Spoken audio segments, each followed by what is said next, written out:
My name's Rebeldragon85 and this is Age of by Sleep Final Mix HD. This is the 1.5 plus 2.5 version. Let me just... Right, cool. So, we're going to be doing Birth by Sleep all stories.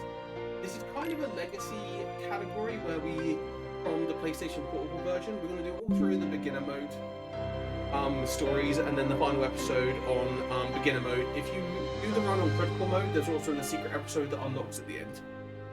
But we're not going to do that on beginner mode as it doesn't really unlock very easily, but also this category is based off the PSP one.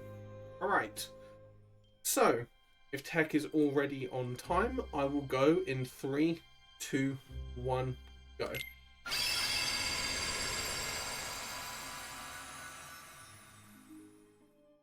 Alright, cool. So, this game's split up into 3 separate characters. You can play the All Stories run in pretty much any order that you feel like. I'm going to be doing Terra first, just because that's what I'm used to doing. And also Terra, when you're doing runs of this, when you're, resetting for good PB, etc., etc., Terra has a time save at the start that if you don't get it, loses much time. Basically, I'm gonna pray I get it. If I don't, I don't. We roll with it anyway. Okay, that didn't really work. Okay, that worked. Right, so this is Orcs. I'm just trying to hit you all into each other and get rid of the HP bar without knocking around too much. Back here. So long.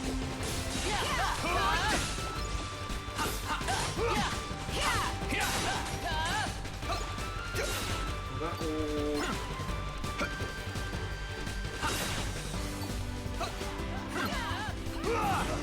Come on, come on, thank you. Thank you.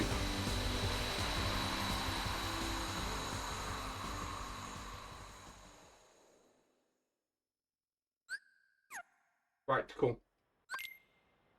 That was Orcs. Right, so brief outline of the story of this. Basically, Ericus goes, there's bad things happening in the world. Terra go, sword. And then Terra go sword. Then Aqua then follow. Because Aqua needs to sort her children. Then go, no Terra, don't leave me. That's pretty much the TLDR for the whole story of this game. And then they'll basically pretty much get naughted at the end. Right, so this is the first unversed fight. So I'm going to be going into Zen and just hitting these enemies. I'm looking for a drop. So when you kill enemies when in a D-Link, there's a chance you can get one of those. Nice. That's what I'm looking for. Now, you'll notice Terra attacks a lot faster.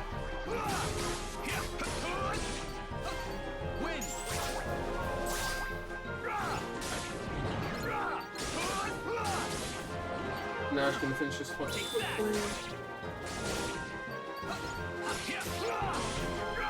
That guy went miles away from me. Suppose right. And let's get that fight. Not too bad. Not too bad at all. Right, I got the drop. So that drop's very important. You lose like 45 seconds if you don't get it.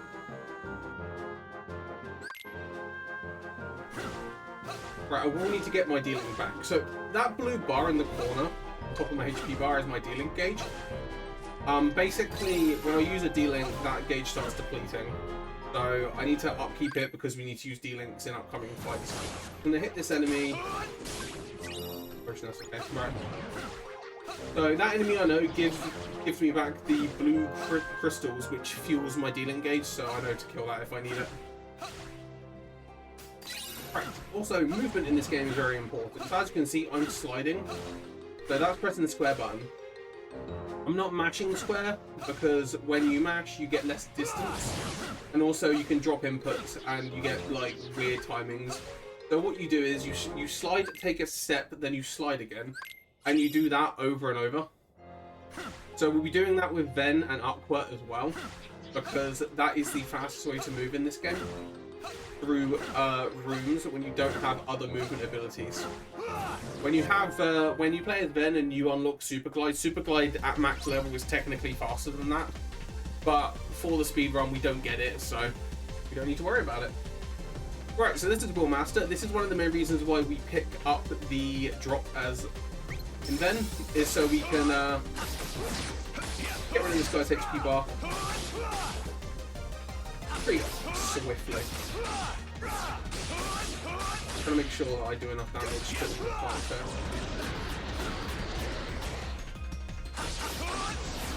Hit.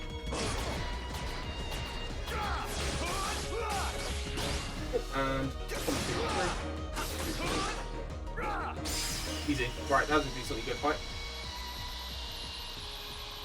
Alright, so that was Duel Master. That was Enchanted Dominion. That's Terra's first world down. Oh, can I skip the cutscenes, please? Right, so every character has a first world that they need to go to. That one is Terra's. Ben goes to Dwarf Woodlands first. Aqua goes to Castle Dreams first.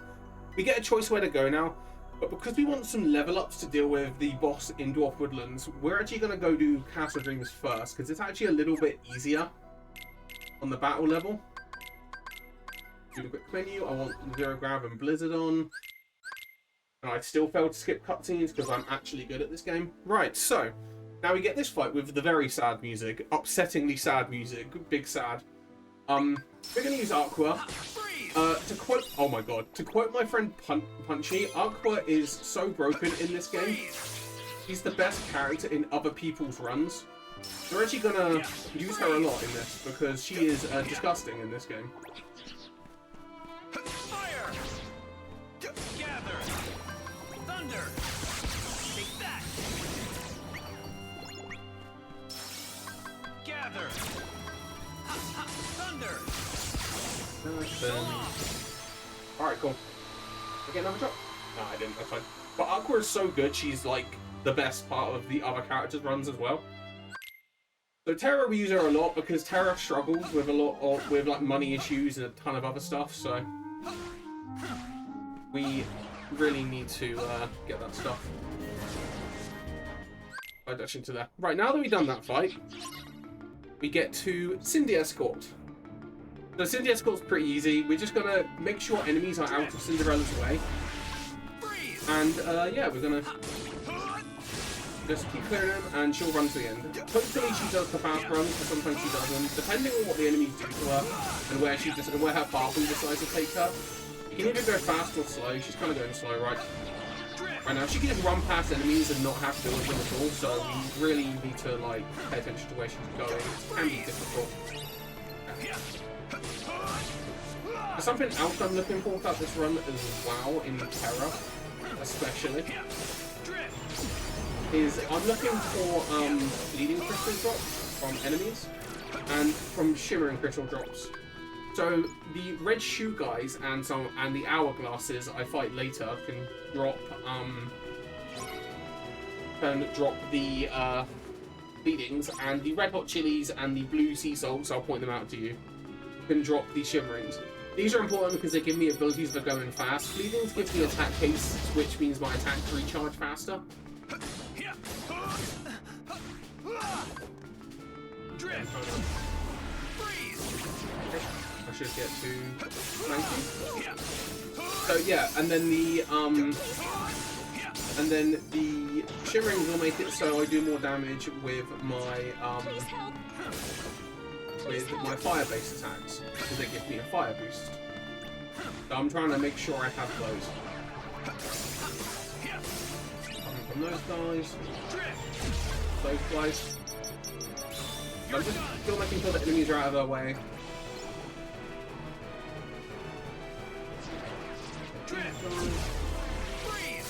So these last group of enemies you don't have to spawn, but I need EXP because I'm playing on beginner mode, and on beginner mode EXP is very important for doing damage and meeting damage caps, etc, etc. But also, there are enemies there that can drop the items I need, so I may as well go for kills there anyway. I didn't get anything I needed, but you know, that happens.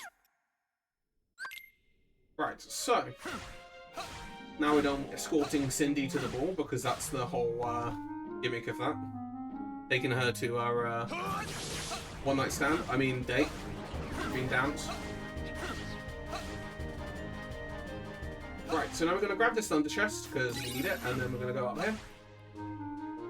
So this is the boss of this world. This is Symphony Master. Symphony Master is pretty simple. If you play on the harder difficulties, he's actually got a really cool strat. But on beginner mode, we're going to use Ben again. We're going to run up, go into Ben, and just start going nuts on him.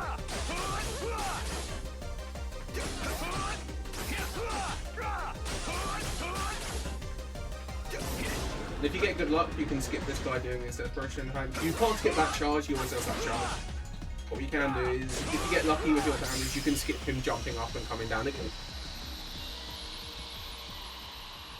Right. I see Ender Castle Dreams as Terror. Nice and swift there.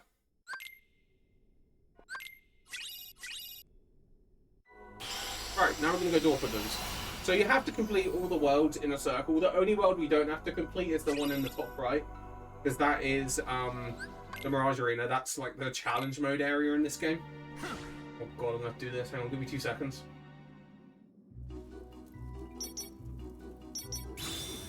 Nope, messed that up.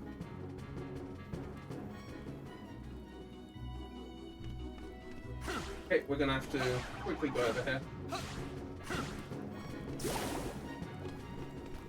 Like that. You're done.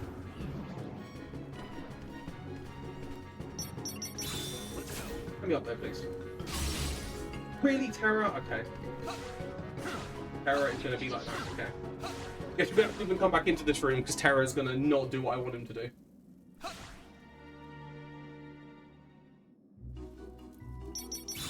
There we go, that should work. God, losing like a minute in this room for no reason. Oh, okay, I don't understand what's happening right now.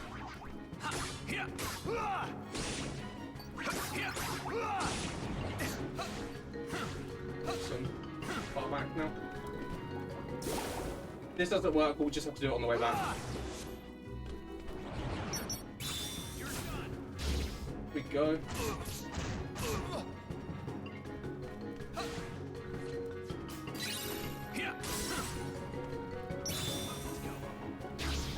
Rip me, I guess that's like a minute lost. Yeah, so I kind of messed up on my inputs there. So basically, you can move around that room by using the Sonic Shadow in the right way. I just kind of messed up on the first one and I lost every part of my body from there. That's the sequence break. You grab onto that ledge early by just squeezing between the ledge and the bush.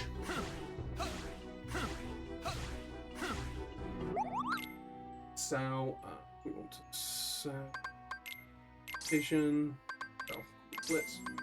Now, Lizard, bye. Those, bye. One of those, and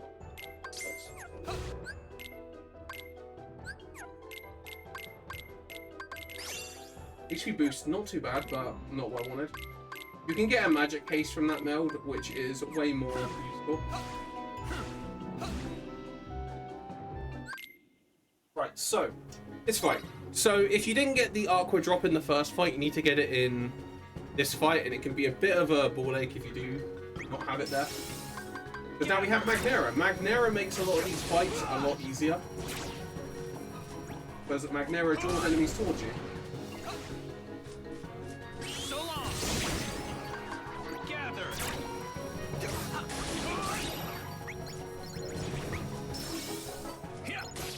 Freeze. Fire. Gather. Thunder. Take that. Cool. I did get a drop in that fight. Cool. We've got both Bedelia drops now. Right, that's cool.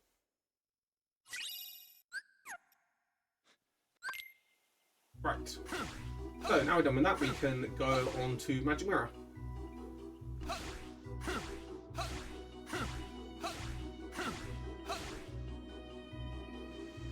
And I'm going to slide through here. Right, so Magic Mirror is a fight with a load of different outcomes. We're going to fight him twice in this run because we have to fight him as both Terra and Aqua. He's a lot easier as Terra, to be honest with you, because Terra only has to deal with one cycle, Aqua has to deal with a couple, because Aqua doesn't do as much damage as Terra. Like in general, by the time you get here, because this is Aqua's second world. And you don't get much EXP in the first world as her either, so you can't really get much in levels. So what we're going to do is we're going to jump forward, slide dash, 1, 2, Binding Strike. Wait a second to not get around the finisher. From there. So you want to run to the right a little bit to position yourself to try and get as much damage as possible. So now I need to follow him around. Back through that.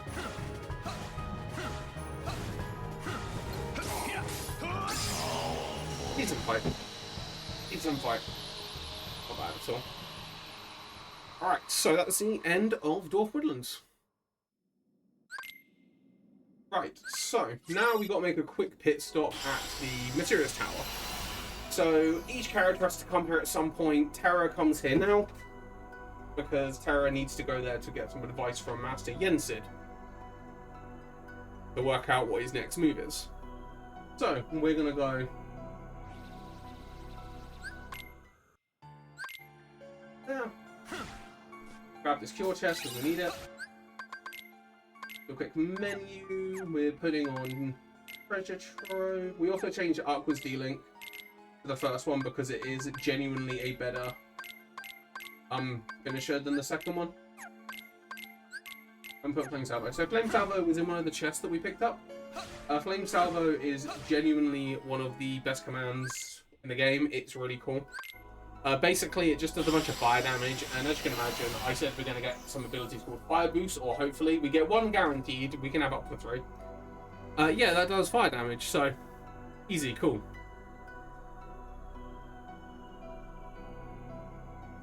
Right, so now we've got to make a quick pit stop at Keyblade Graveyard. The 2 cutscenes we've got to skip here. More story, because of course. So Terra is doing some reminiscing. He talks to Master Xehanort. Vision and Master Xehanort is definitely not the bad guy of this game. Then we're going to go to Radiant Garden. We're going to spend a little bit of time in Radiant Garden because Radiant Garden actually is quite important to this run for Terra. Not as important as the other characters, because the other characters they're grinding in different spots. Terra does his here because it's the best spot for him.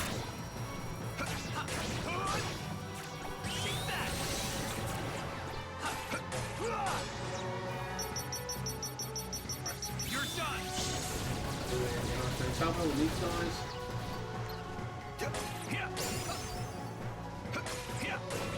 Oh, no shivering grip. Gather. Thunder. So long. I got 1 shivering, that's nice for me. I'll get a second one, that'd be great. Want some? Gather. Thunder. Take that. Easy, cool, let's go. I didn't get a second shimmering, but I've got a lot of chances to get another one, so The drop rate of them is not amazingly low, so it's not uncommon to get what you need straight away. The only thing I don't have right now is I don't think I have a pulsing crystal, so I'm a little lacking on that front. Oh yeah, we say hi to Merlin here. Hi Merlin. You leave. Bye Merlin. Gonna do a quick meld. So as I said, we're gonna be melding commands together to make more powerful commands. And then at the end of the game, we'll build up a deck based on the commands that we've been using throughout the whole thing to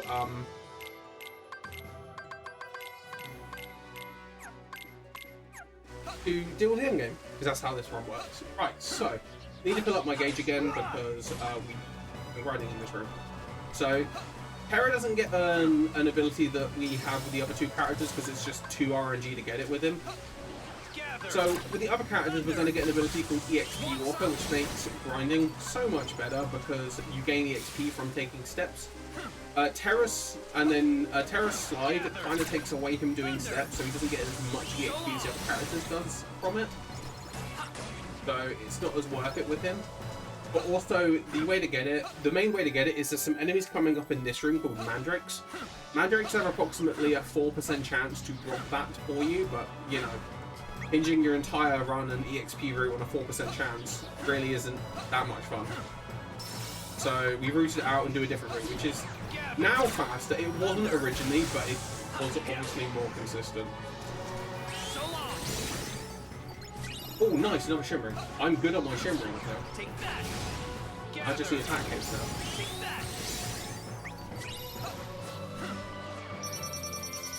You see these guys off with a flame salvo.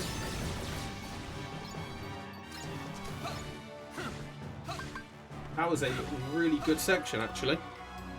Right, so now we're coming into our boy Trinity Armor. We're going to see this guy 3 times because, as you can see, all 3 characters are in this fight. So he has a fight with all 3 of the guys. So what we're going to do with Terra is we're going to run forward and use fire on him and do a combo, use fire again. So ideally what we want to do is we want to get into Firestorm. Firestorm is a great command style because it's affected by your fire boosts. And it does a lot of damage, so we're just going to pull it up and just push this guy's HP bar a little bit.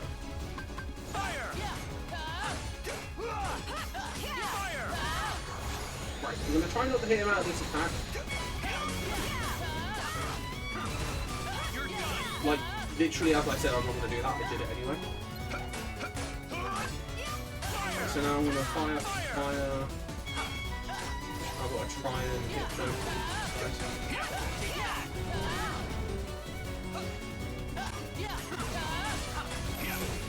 Right, so this guy's going to do this laser attack now where he spins around. You can't really skip it as Terra because we don't get high enough in levels to get the damage required to skip it, but you can skip it as the other 2 characters if you get the right set up in HP. Right, so that was Trinity on the fight. And he will die when he's doing that attack. Nice. If you stand underneath that laser, underneath the head, you pretty much avoid all damage there.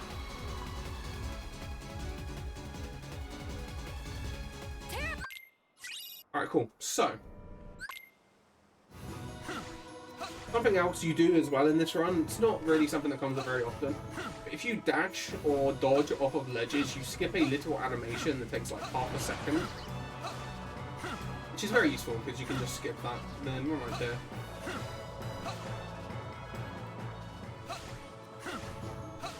Right, so we need to sell stop, and we're going to buy Binding Strike and 3 Magnets.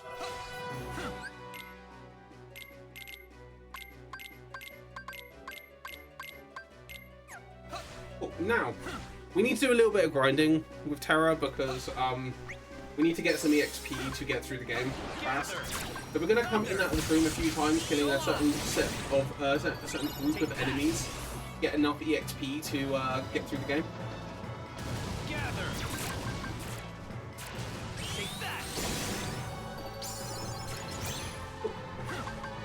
So you have to be careful with the birds because the birds will steal your drops.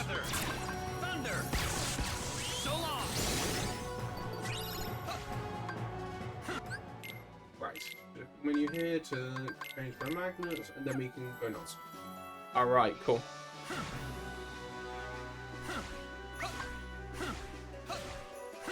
Right, so the strap around here is basically some, like this version of it is my version of it that I started doing years ago. Knife splitting drop, that's one attack base for me. Let's go. Gather. Right, so make sure, so what you do is you magnet at the start, you get your finisher, you use it, and then you wait, you then mind square and wait for the guys to attack you, magnet, wait again, and then you then finish as all the birds come towards you, because you get all the bonus EXP from them slamming into you. So you can tell kind of where you're on the levels based on how good your slide is. When your slide starts going mega distance, that's when you know you're near the end of the grinding section. You've only got to come out in and out of this room 5 times. It's not actually that bad. That's another shivering for me. I don't need it now, but you know. Thank you, game. Gather. Want some? Well, he did not take any damage from that. Gather. So what we're going to do is we're going to go like this.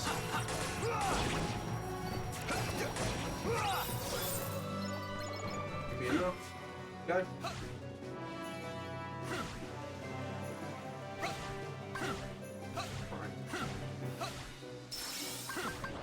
Gather. Thunder. Take that. Want some? Want some? Gather. The whole idea is putting the Mind Square out is the Mind Square basically stops the tank topplers from absolutely annihilating you. Pretty useful. That Binding Strike I melded in Dwarf Woodlands. If it has a magic base on it, it speeds up this section ever so minutely, which is pretty useful.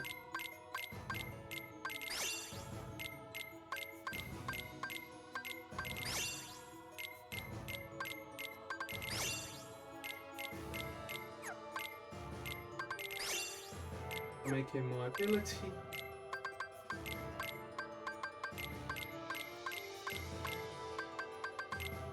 We've got one more room we've got to come in and out, other than we're done with this. Actually, my slide's kind of going much further now. Once you hit level 14, you're pretty much done in here, but you need to gain a little bit of EXP. I'm struggling to talk. I'm struggling to talk. Holy moly, bro. Right. So, the reason why the Arch Ravens, little bird things, run at you is because they like drops, so they go for like money drops and dealing drops, all this other stuff. Right, so, and then they don't really attack you if they don't have that in front of them. So on the way to the boss here, we're gonna go fight Break. I need to kill a few extra enemies here just for a bit more EXP. I don't have to worry about what my dealing is set to. I can just kind of go. By level 4 now, let's go, and we're done with grinding. Now here's Break.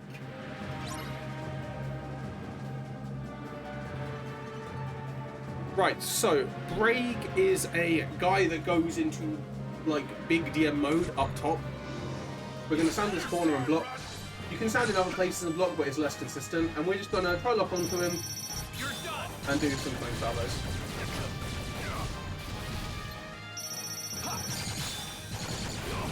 If you get lucky with the pattern he decides to give you, you can actually do this fight in one cycle. This isn't looking to be one of those fights.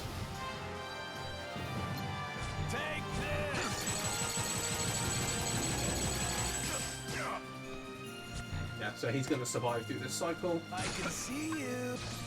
And if you get very lucky, that actually kills him. You're done. He did a 9 here and whatever. They did what? We're just going to do a 9 and hope. Pray. Right, so that's the end of Raiding Garden with Terra. So that's about halfway into Terra's run is about where this is. It's a little bit over, to be honest with you, with like how short each of the characters' runs are. So usually in this game, we tend to run any percents, or we run a character a difficulty. But yeah, so if you're running a Terra Beginner any percent run, which is just the Terra section of this, it is a My time is a 46:20, so this is about halfway-ish in. Yeah, I'm about 24. Yeah, we're about that. So normally I'm at 24 minutes at the end of break. We're a little bit behind what I usually am, but you know, big mistakes at the start. Oh, I didn't mean to pause again. Right, so this is Rumble Racing. So every character has to come into Disney Town. And we have to play minigames. So Terra's one is Rumble Racing, Kingdom Carts, whatever you want to call it here. This one has a couple of little time save things you can go for. You can hit that ramp at the right angle, and it will nudge you up without actually bouncing you into the air very high. It saves you like 0.2 to 3 seconds on each lap. But if you can nail it all 5 times, it does save about a second. So, you know. Other than that, it's just optimal lines and taking the shortcut. Just again, because I chickened out of my angle. So I'm actually braking to drift because that's the purpose that I'm picking this to save the route. You can go on the inside of that tornado, but my speed was not there, so I wasn't going to make it if I did. I might have made it if I'd, you know, put the titanium balls on, but I wasn't about to do that. A marathon run, because you can. This minigame isn't out of the, like, you know, realm of possibility to lose. And lose like 2 minutes. So, you know, because you actually have to complete the race to know that you've lost. So. And the enemies in this are, or the other racers. Rebeldragon85, there you go, that's the jump skip. It saves a minute amount of time, but it stops you bouncing into the air, so it saves it, like, as I said, 0.1 to 0.2. It's not really worth it, but I go for it anyway, because why not? Right, so coming up on the final lap, I don't know why you have to do this 5 times, it's so long. But ideally, the meme of this one is you need to get sub 2 or the run's invalid. Oh, okay. Okay, Terra. Get like, put around the other side there. I'm getting comboed right now.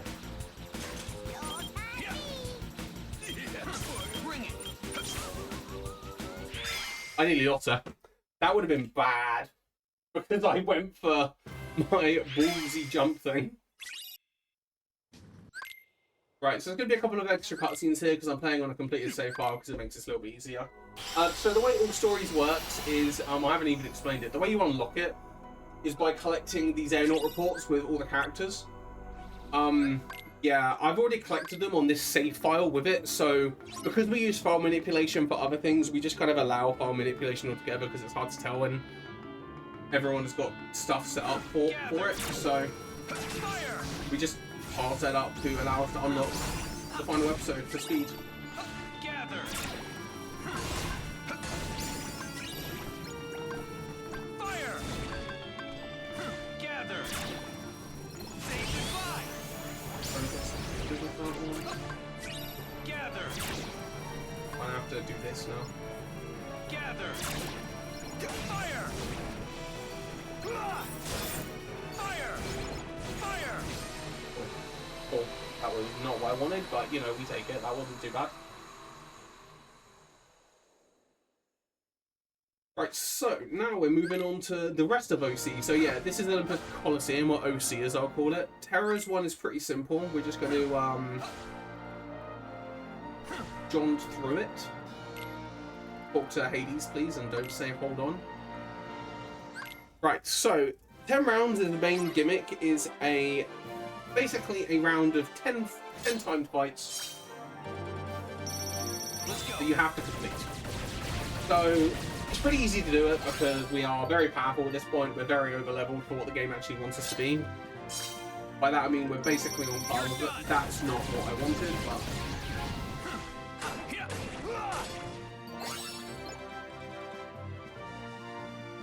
Right, so there we go, we're here now.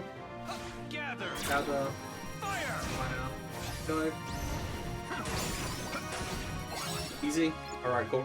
You meant to do an 11 on the bruiser and the little healing thing. Let's go. I didn't get that. You want 7 to 9 on this one. 7 is optimal when you have 3 boosts like I do, but my timing was off there. Gather. Gather. Guys, you could have given me a fleeting crystal. Hopefully I get enough bar from this. Gather. Fire. Say goodbye. I can finish these guys off with that. Hit level 16! So that gives me a strength boost, which is pretty useful because it makes me do more damage, obviously. Fire. So I do big damage now. Gather. Right. Fire.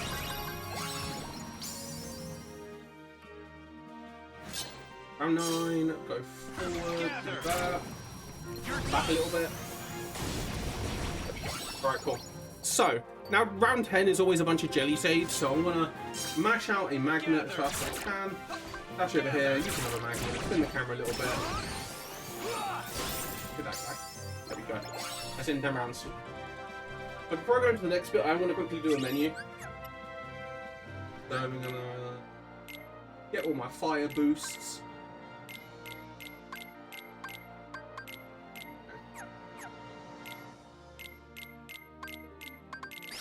No, on that one. If you leave it blank, you can get a random meld with an ability on it, which is kind of useful. No, got nothing there.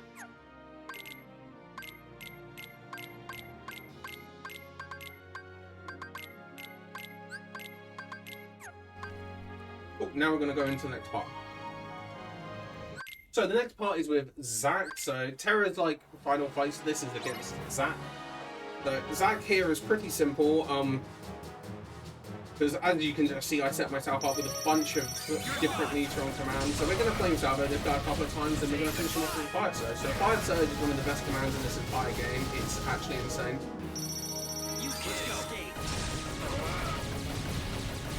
So it's got a lot of invincibility, a lot of hitboxes, and when you have 3 fire boosts, obviously it gets affected by that because it's a fire attack, so it gets boosted from that.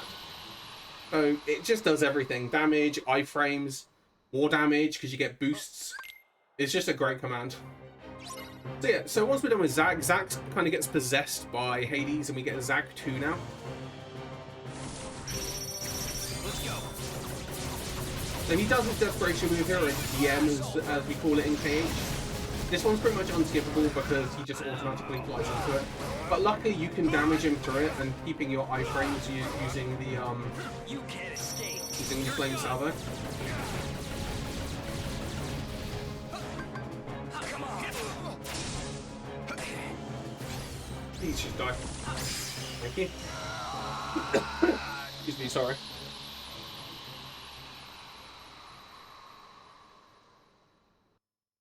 Alright, that's OC dealt with for Terra. So on the way into the next world, we're going to quickly put on a different Keyblade because we need it for strength.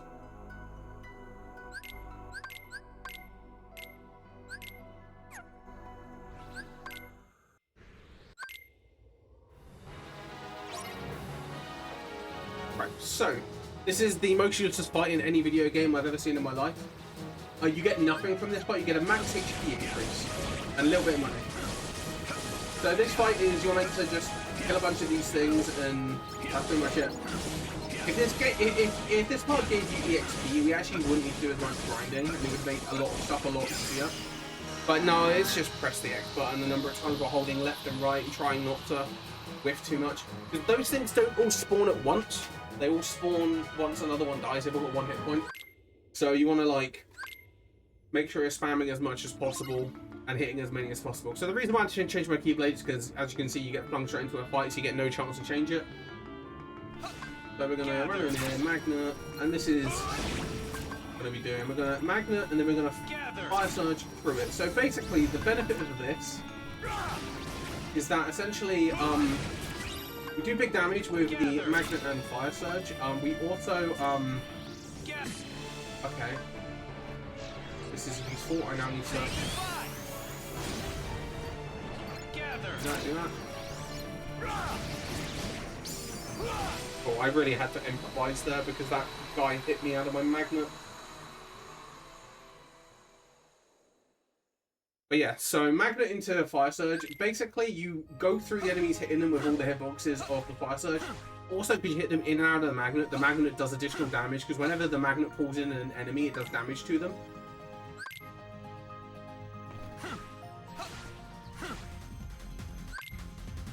So there's a couple of ways you can go through this room. You can just do what I'm doing and move, or you can do this way and you spam charge. It doesn't really say time to do either way of that. You can just do whatever you like. Okay, I didn't mean to do that, but... Here's Enchanted Step. We'll see that maybe one more time, but yeah, that's Enchanted Step. If you lock onto an enemy and use Enchanted Step, you just fly. So you can use that to basically fly in many different areas. You can use it to get Super Glide early. We won't do it in this run because we don't need it. But we used to do it in crit. We no longer do it. We skip it in crit now. But basically, you can lock enemies in magnets and then like fly up to them and pass them because of how that move works. Got a really weird set of properties with it. Yeah, this is 221/Pikachu. He's gonna just do a set of attacks. I'm gonna play Salvo him a couple of times. But basically, if he does the right set of attacks, I can skip his desperation move where he goes into the guns. But this is not looking promising. That's definitely not promising. He's gonna go in the guns now.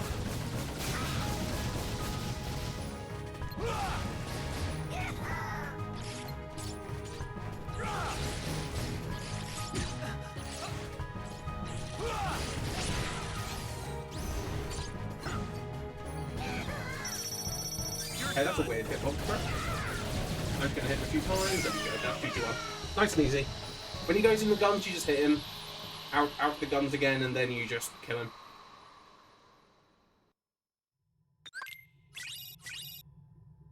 Right, so now we're going on to Neverland. Again, Neverland throws you straight into a force fight, so hopefully this goes well again. Neverland introduces an enemy called a Wild Bruiser. The Wild Bruiser is a big monkey thing. The big monkeys are not affected by magnet because they're too big to be affected by magnet. So they're a little bit more annoying to deal with than every other enemy, essentially. So there's a few waves here. I'm going to try and get through them as swiftly as I can. Gather.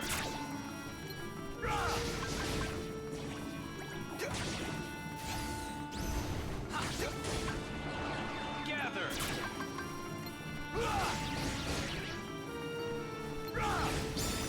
Trying to make sure I have a magnet and or a thing ready at the start. Run around that guy to get enough damage. Gather. Guys.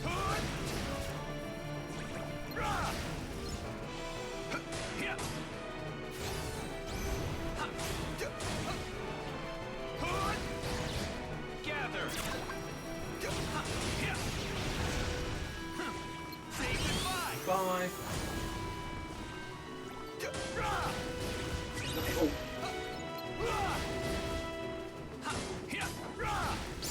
That was a pretty good fight, actually.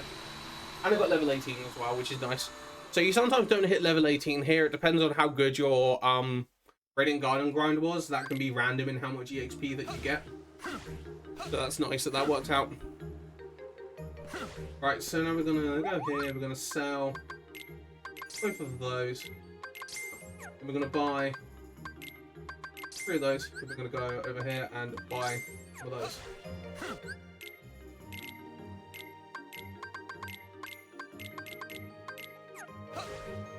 Now my deck is set.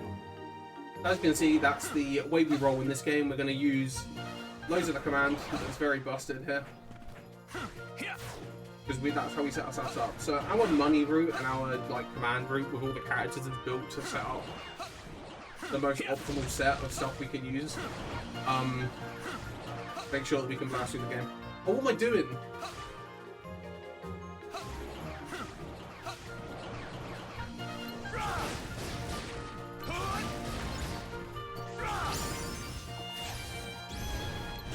Actually have to get some EXP here.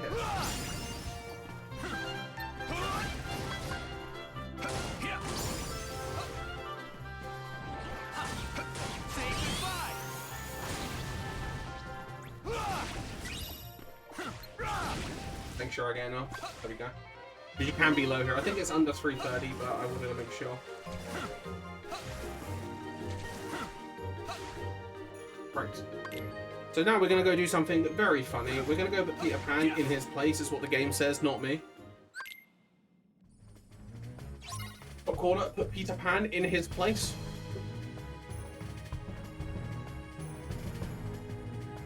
So Peter Pan flies around the room and tries to swoop down and attack you, but we're just going to flank out him a couple of times and he'll just go now and done. You don't actually have to get rid of his whole HP bar. You only got to get rid of a portion of it. When you have 3 fire boosts, it takes 1.5 flames out to do it. So easy money.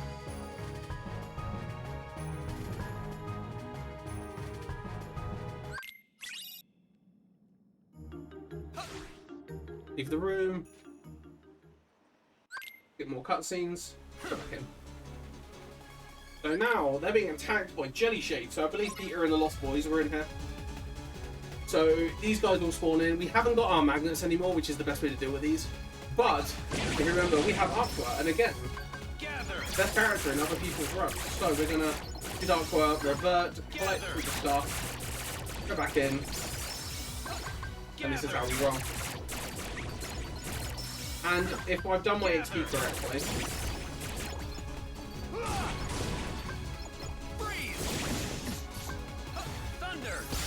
we get level 20 by the end. I need to stand up for a second, my knee is killing me. Oh, there we go.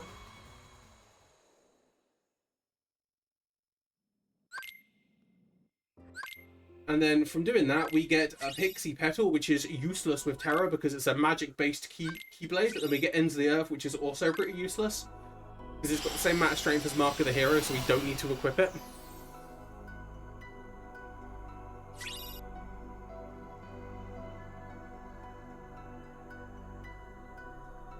We're going to make a quick pit stop up in Keyblade Graveyard to talk to Master Xehanort, because obviously the good guy hangs out in a place called the Badlands and gives you Dark Impulse as a command style.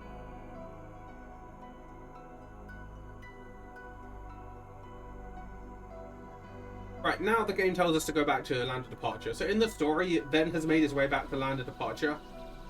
And Ericus is being not a good dad and trying to kill his son, so we're going to say, actually, let's not do that and fight our dad. Well, not our dad, but our master, basically. So Erica here is actually a really, really annoying fight. If you don't know how to deal with him. He's even harder with one attack haste because you just have no options against him, so I'm gonna damage to him.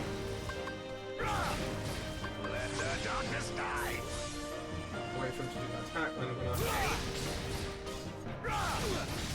let him for free, run around him.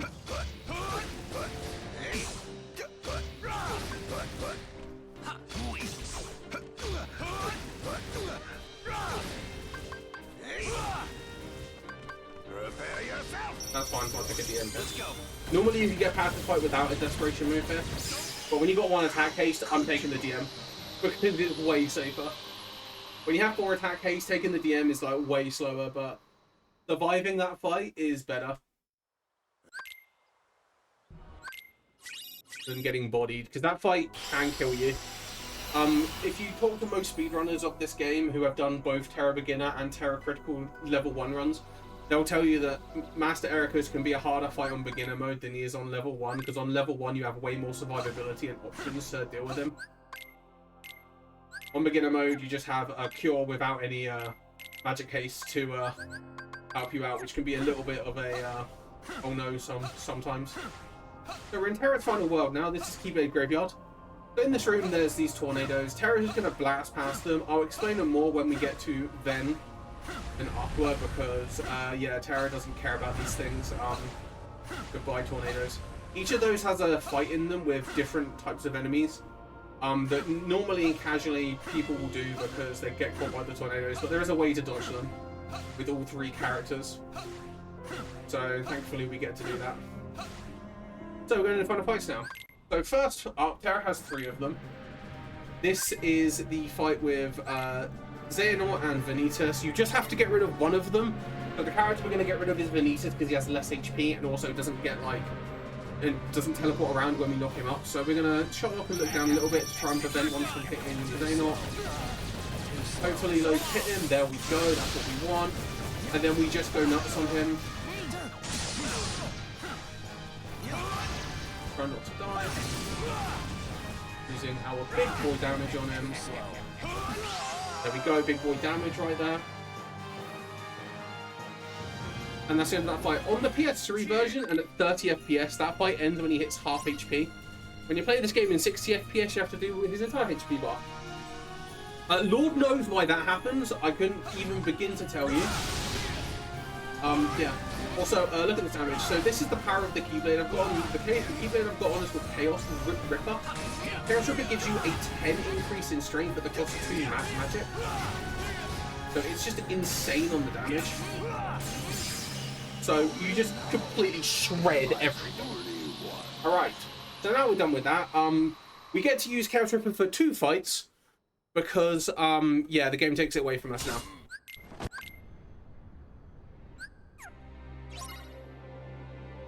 So the reason why getting the levels and the fire boost is important is because we get a lower strength Keyblade for the final boss here, Terranot.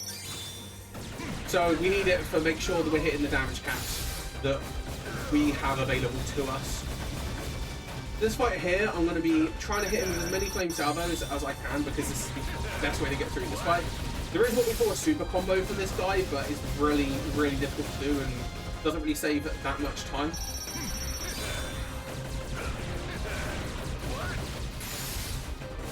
This is also why I brought the Mega Ethers as well. So Mega Ethers in this, so Ethers in this game restore your focus gauge. So that's what we will be doing. Terranot also can use Curaga, so he'll heal a couple of times. He usually heals a few times. There's a 3. He normally does 3. You can get this fight without cures if you get very lucky, but that doesn't happen too often.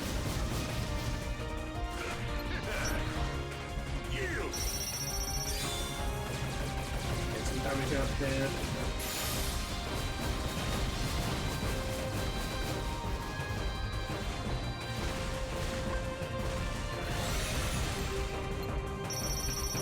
It's going pretty well actually. Wasn't too bad.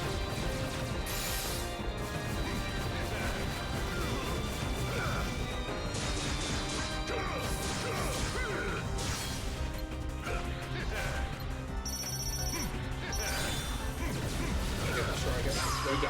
Right, now that we're done with that, so when you're done with any of the runs, you can just soft reset. Because as I said, we have files set up to do everything.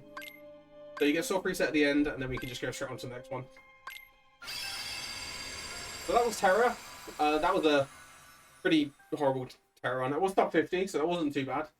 But, I mean, sub 50 with the timing that we do for any percent, so well, it wasn't too bad for what I had. But now we're going to go on to Ven.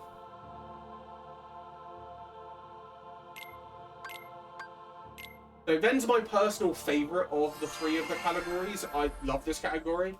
Back on PS3, this was the category I first ever got world record in. So, you know, it holds a very deep, solid moment in my heart. So hopefully this goes well for me. So Ven here with Orbs is pretty easy. The Ven here starts with Flame Salvo, unlike Terra, who doesn't start with it, so... Ven also has an easy time with Orbs, because one full combo kills them with Ven.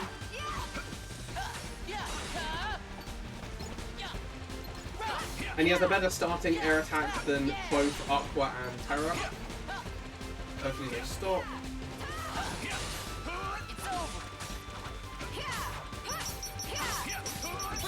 And then this should kill them. Not bad. Alright, not bad. Alright, cut. Right, so Ven's run now goes straight into Dwarf Woodlands. Ven's run at the start has another bit of RNG, but it's not as bad as Terra's. Ven's one's a lot more manageable. And you can help alleviate it a little bit more by playing a little bit slower to try and, like, get what you need. So Ven here goes to Dwarf Woodlands first, and I need a D-Link drop from the first fight in Dwarf Woodlands, the Dwarf minigame we call it. Otherwise, I lose a little bit of time in Castle Dreams. It's not that bad, but I do need it. So as you can see, Ven goes with rolls on like Terra's slide.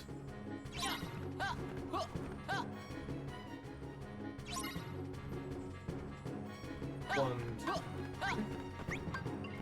Oh, there's a mini chest up here that we need to grab. Here's a trick we're going to use. We're going to use D-Links to drop down. Really, game? That's the best RNG I could get. That is the best luck that I could get on this. Of course I get that in a no reset marathon run.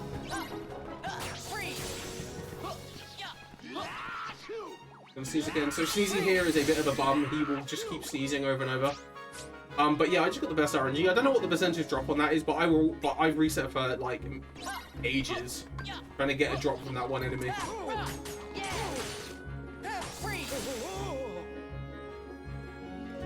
Right. I'm gonna run around here doing specific combos on specific things to try and make sure that I get all the stuff I need. Now we're gonna go fire, thunder. And I got the fast cycle as well. That's insane. And that's the fastest way you can do that, is by getting what happened there.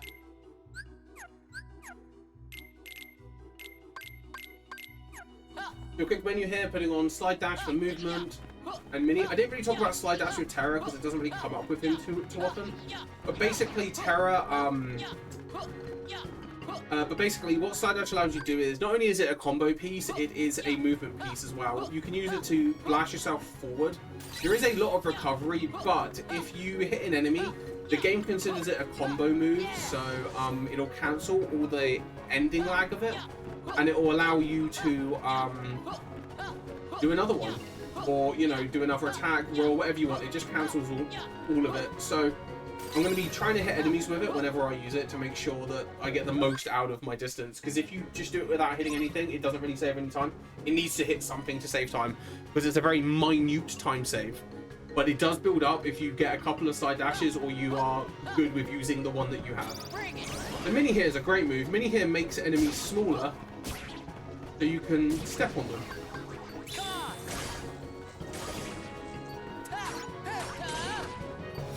Just gonna quickly do that, hit that guy. So Snow White here is another escort. Snow White is pretty much the best escort in the game.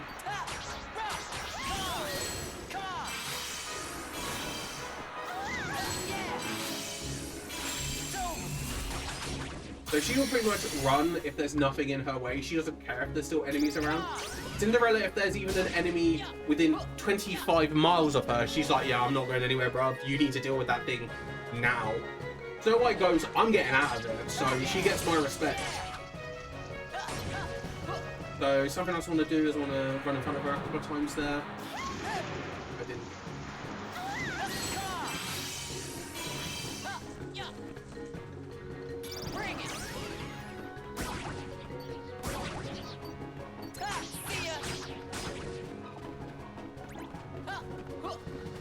Finishing up here, there's a couple of extra ways we need to do. And sure. Okay, thank you for that. Good move now. One of the best dwarves I've had into one of the worst Snow Whites I've had, of course.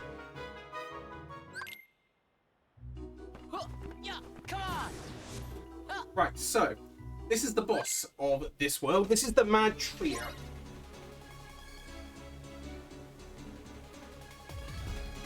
The Mad Trio here is a big boy, so we're going to hit him with a big flame salvo, then we're going to do a bunch of damage to him, and then flame salvo him again. So our options here are kind of limited for this, so this is...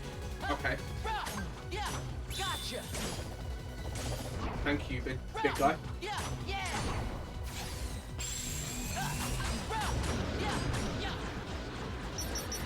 We might do this stamping animation twice, it will, that's fine. I just wait for him to finish it, and then use my attack.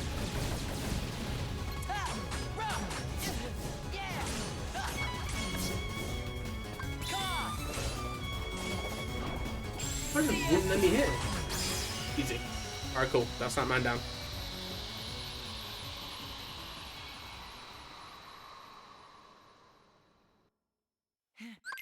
Right, so Ben now has a couple of choices. He can either go to Enchanted Dominion or to Castle of Dreams. We're going to go Castle of Dreams because we need to do a bit of level grinding.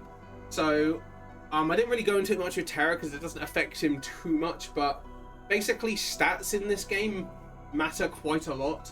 And if you're not hitting certain stat gates, you do no damage. So even at the start of the game, you need to gain a bit of EXP to like get over that. And it's not like a bit, it's like quite a bit you need to get.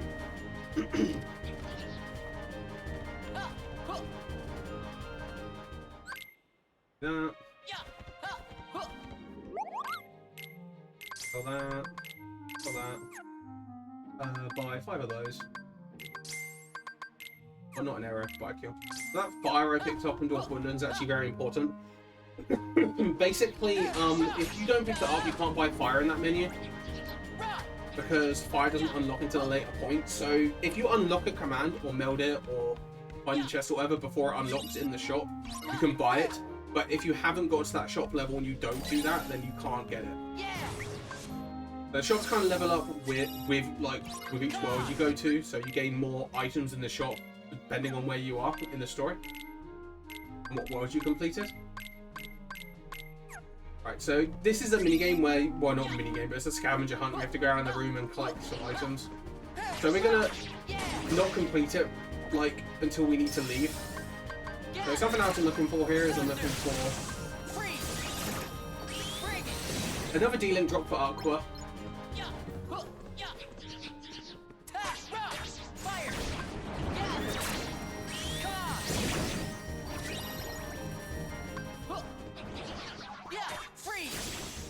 I did that.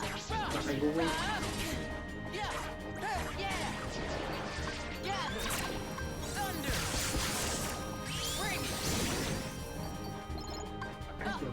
But whatever.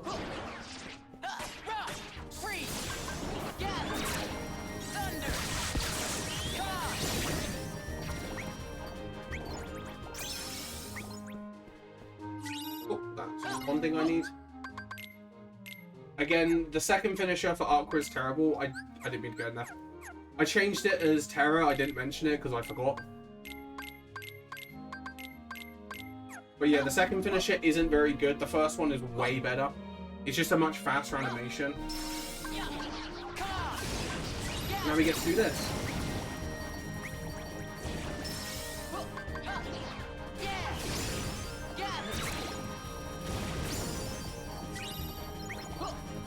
And blow everything up with my square.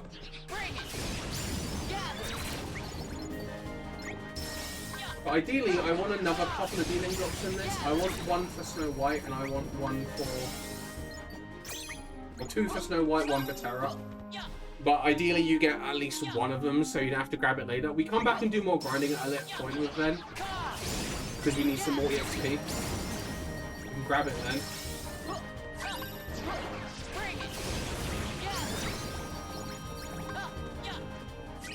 Oh, that was fun. I don't think I've got a shimmering drop, so we're going to be a little bit out on that one. Fine. It doesn't matter as much with Ben as it does for Terra.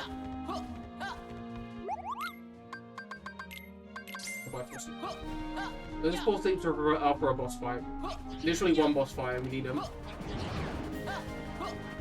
Right, so this is the fight with Lucifer. This is Big Cat Lucifer because we're small. I don't know if you noticed that.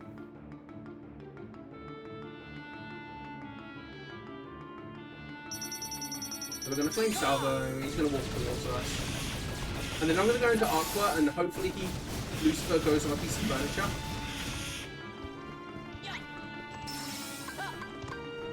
I'm going to try and place down this. Like that, and he gets blown up. Sorry. Doesn't have any joint issues.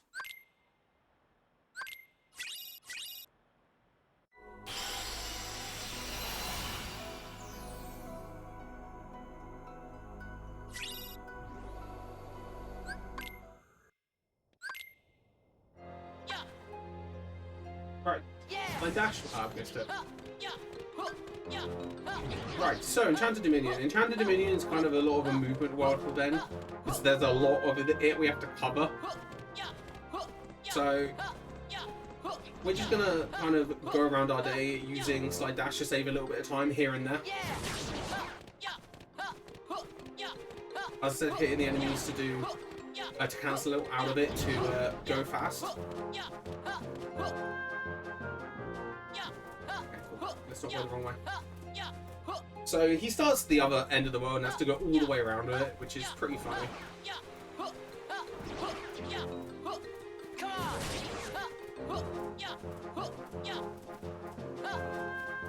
Right, we go.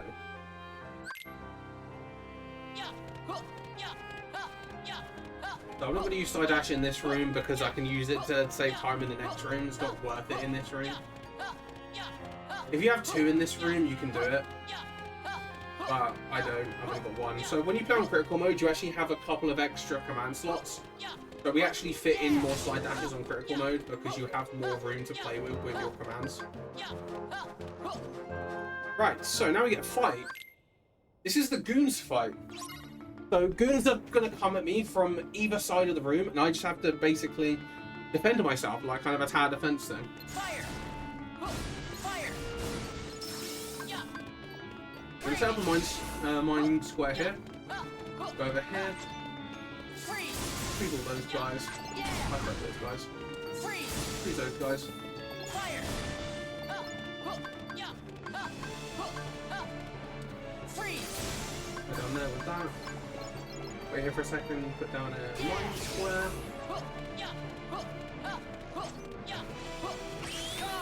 All those guys. That guy. Fire! Bring it! Over here. Freeze! And there we go, that's how you do that fight. So you want to try and blizzard down the hallways because the blizzards just keep going. Even though you can't go down there, the blizzards keep going because they can go through walls and stuff. You can just use that to blast through everything.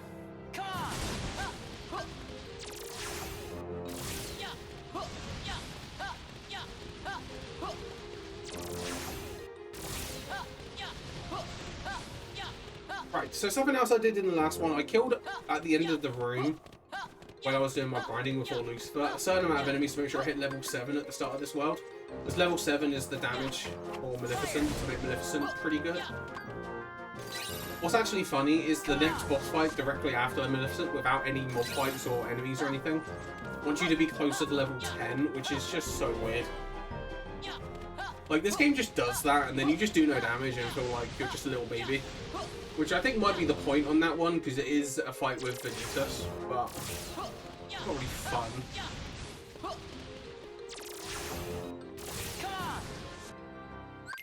Right, a few cutscenes here.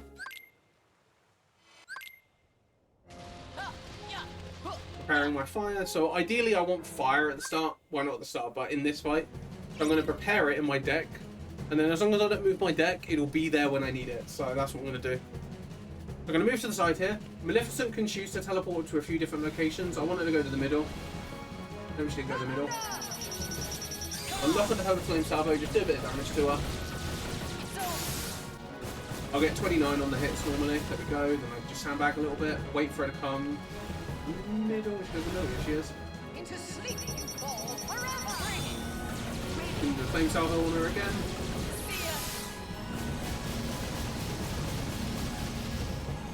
Fire. Fire! Fire. Come on! Fire dash.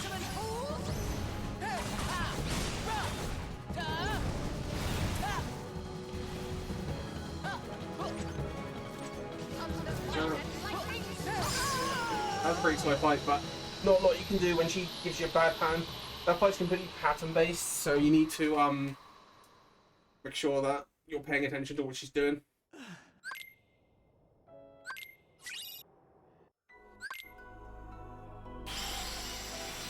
Right, so now we've done that, we get to go to Keyblade Graveyard.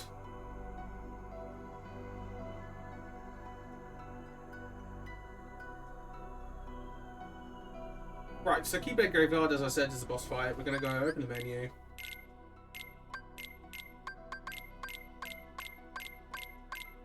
What's actually funny is changing our entire deck is actually very worth it for this fight. Now here's Vanitas. Vanitas here has 2 phases. When you get his HP down to a certain amount, he goes to second phase, or you can take damage to get down to that. We're going to take damage because it's a little bit faster to take the damage to get down to the second phase. We're just going to keep hitting him and letting him hit us. Too slow.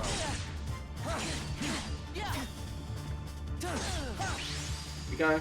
109 is actually not too bad for that, getting smacked by that. You can do the fire attack and a few other things which aren't amazingly good. Now we have Mickey with us. Mickey here actually does a really good amount of damage. So what we're going to do is we're going to dash forward, try and hit him with a sleep. And I can see Mickey kind of does a brick of damage to him. And now we can just kind of put him to sleep because he's affected by it. And just, yeah, let Mickey just do all the work. Making sure I get his timing right because he breaks out if you don't do it right. Come on, Mikey, don't do that to me. When Mickey does that, you need to use a command to break him out of it.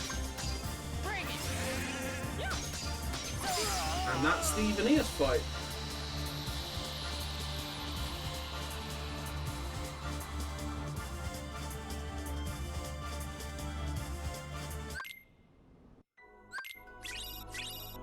Right, cool. Now we're going to go Radiant Garden real quick. We need to make a quick stop off here.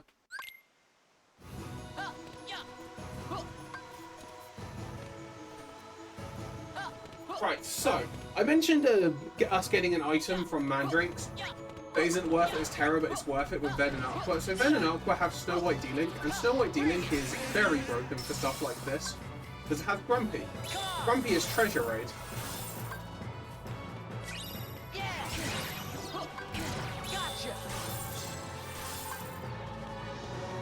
Okay, now I'm getting trolled.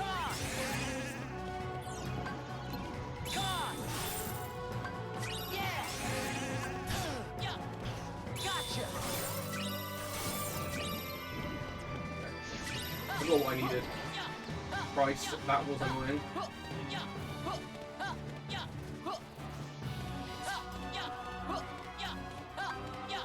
Got a lot of stuff to sell though, which is nice.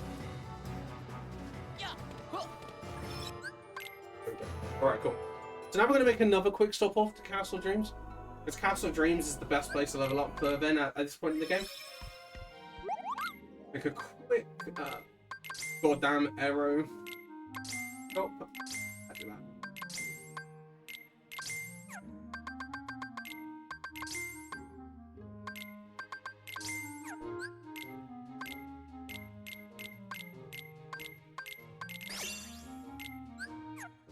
Right, EXP Walker. So EXP Walker is a ability that basically whenever we take any form of movement, it gives us EXP. So like whenever we roll, whenever we take steps, whenever our feet leave and touch the ground, we gain EXP. So we're going to be using that to gain a bunch of EXP very quickly throughout this run. But also to just like help us gain what we need from our other EXPs.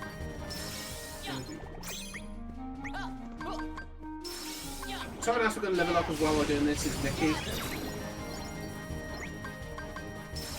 Because Mickey has double EXP.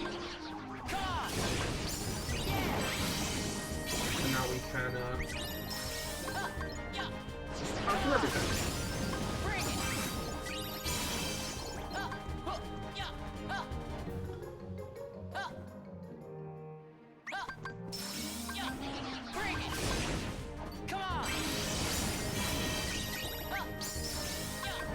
We need to hit level 18 because we need stats from level 18 to beat the game fast. I'm also grabbing a couple of other D-Links as well while I'm here. I'm grabbing Terra for movement and Aqua, I mean Snow White for a bit later in the run where I need to use Bashful, which is Warp. Not getting good luck on my crystal drops here like I was in Terra, but that's fine. That's what you get for getting good luck with one of the characters, you get bad luck with the other ones.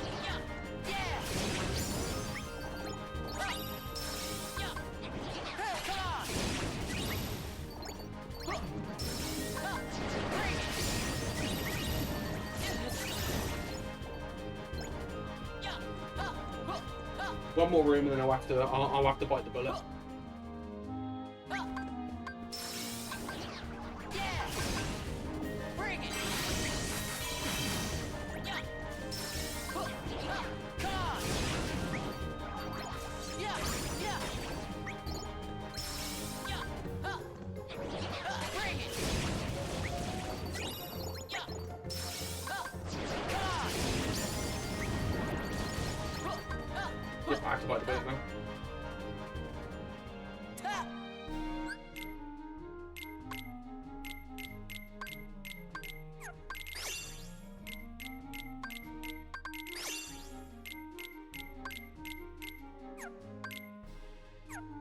Okay, we're not gonna do that right now.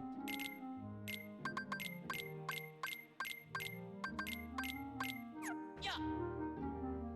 Yeah! Yeah! Bring it! Bring it, there we go. Yeah! Come on!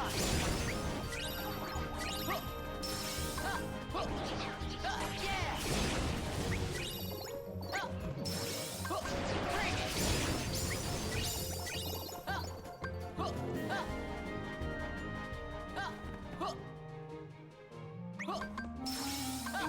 Bring it! Yeah! Bring it!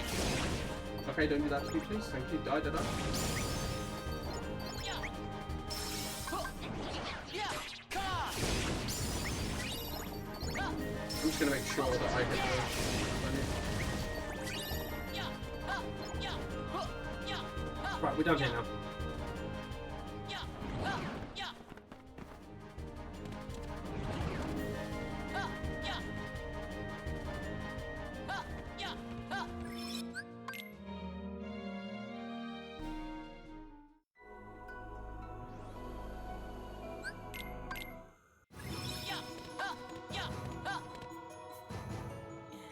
Right, so now we're back in Radiant Guard and we can proceed with the story as per needed. Right, so now we're going to do some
he'll die.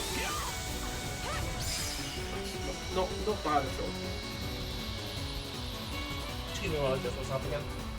As I said, my knee is killing me today. Terra! Terra!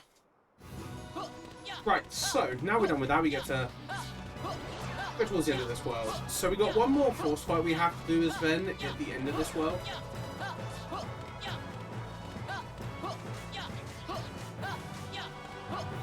Oh, I didn't make what I wanted there.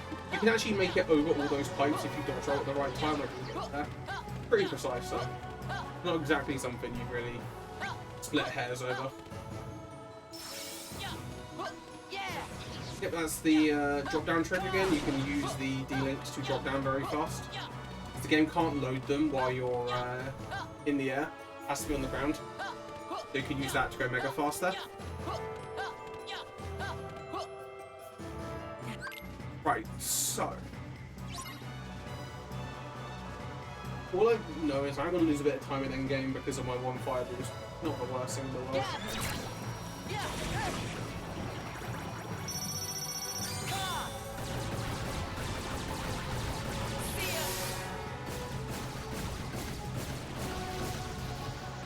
What?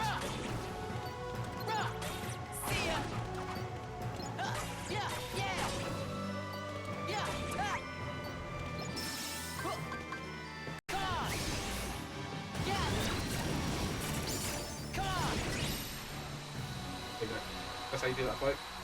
It's much easier than Terra's version, because you're much higher in the level, so.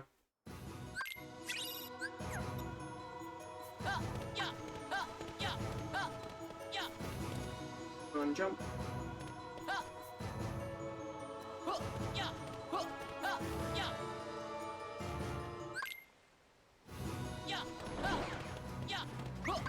Terra, there we go. Right, so that cutscene is just Terra being like, I'm gonna go, I'll catch you later then, and Ben's like, what? And then leaves. That's all that happens. It happens in Terra's story as well. Because it happens after the break fight. That's what the cutscene is after the break fight. Alright. Now we get Ben's version of Disney Town now. So Ben has a different minigame than Terra. Aqua also has a different minigame as well. You can play all three minigames as all three characters, but you have to play their one in their story to beat their story.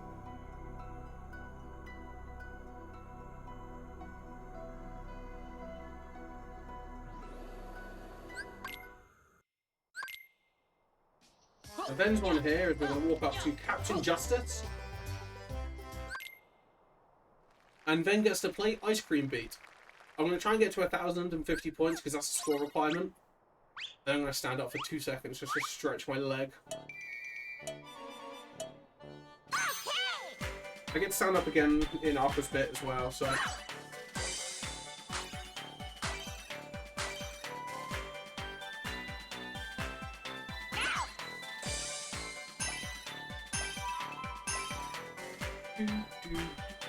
Oh, so, like, people say this is one of the harder minigames to complete when you're going for the any percent or, like, playing through this game casually. It's because this song isn't exactly synced up to the circles. So it can be a little bit of a ball ache sometimes to do it if you're not really good at rhythm games.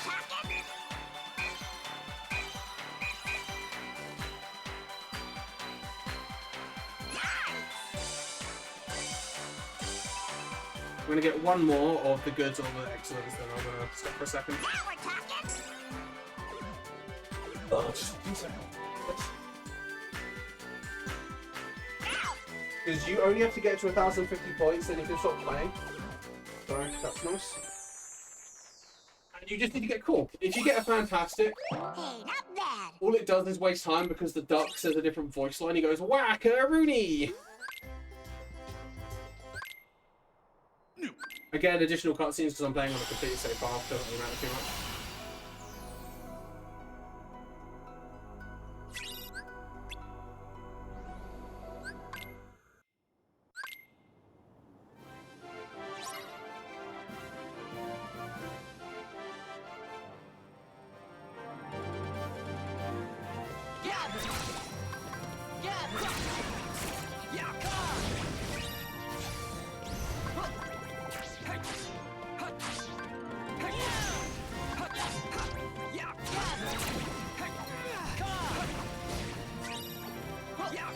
Not having the magic haste on my magnets, I'm really feeling that right now.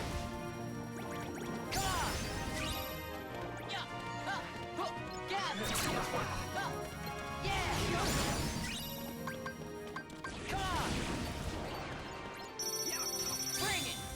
Right now we're just gonna play halfway through this end bit.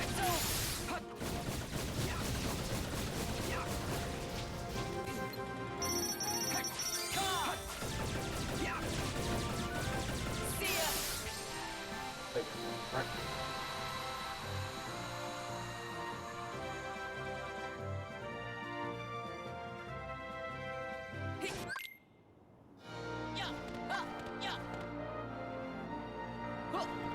So, Ben's main part of this is another mini game.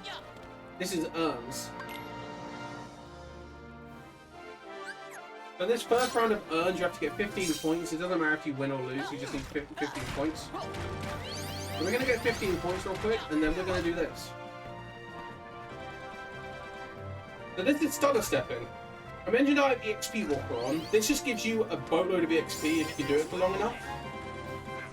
I won't do it for the entire time because it does hurt my finger after a while. I'll just do that when I get tired, but yeah. You gain a tiny bit more by stuttering like this, or you can just do this. But I gain a little bit more by doing that.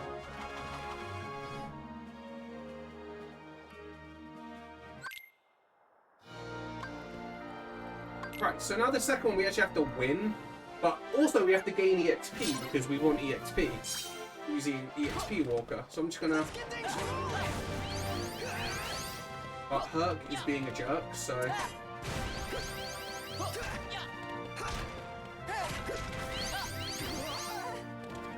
Gonna try and... Damn, Herc, we're on 28. Oh, damn it, buddy.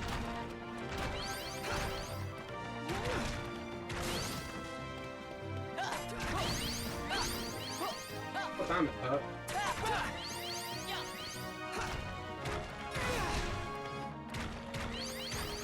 Go around. So the barrel here is the fastest thing. It one-shots them at this point.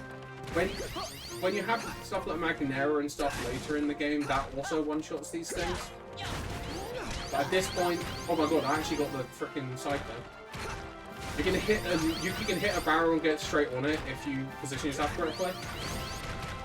Pretty jank though, it's not amazingly useful.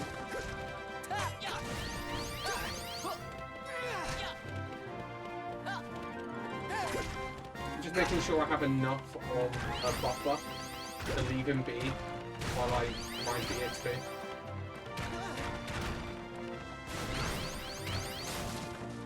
That should be more than fine. I'm just gonna dodge around in a circle.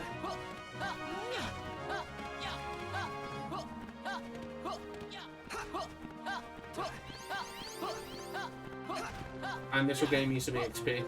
Doing the stutter stepping will gain me a little bit more, but my finger is kind of tiredy from being a little baby, so I'm just doing the easy version. So hopefully by the end of this world I'll hit level 22 in a bit, and I'll hit level 23 in Deep Space. If not, I'll hit level 23 in Neverland, because I'll make sure I will, because you want it for Hook at the end of that world. Right, there we go.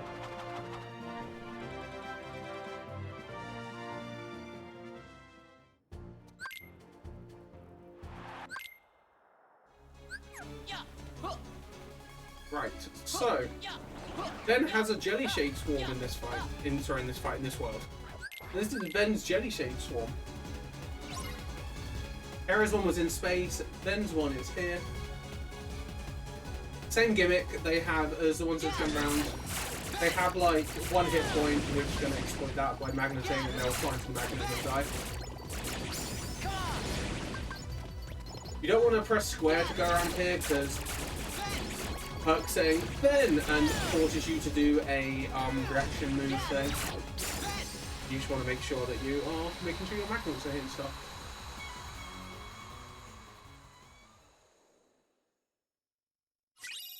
You get airside there, never use it, so. Okay. Now, I want to put on Mark of the Hero, because Mark of the Hero actually gives us a small strength increase from 3 to 5, which is very useful.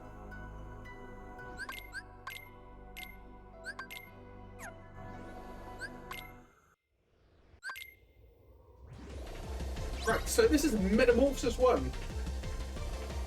Don't be scared by his big HP bar, you've only got to do a bit of damage to him to get rid of this guy. So we're gonna dash into him. There you go, easy. That's a lot harder to control than it looks, so that was pretty good.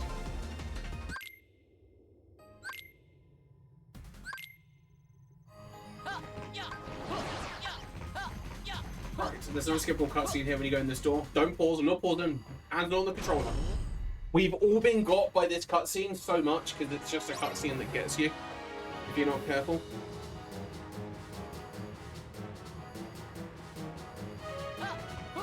Right, so this fight here, we're going to be trying to build up Wing Blade,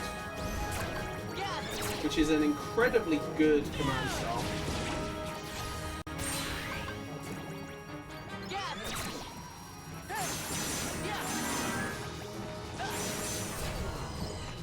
As you can see, it does a lot of damage. So we're going to be just going through here, hang on.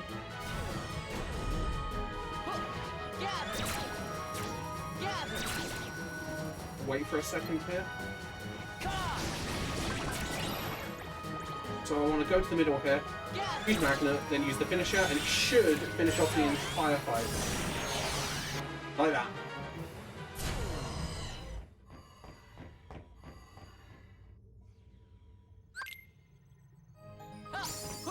Oh, I hit 23, nice. I'm fine on the XP.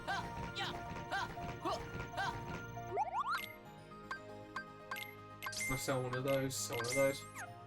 Down to this. Get it beat by 5, but whatever. I wanted 4, but guess 5 does. 5 does do.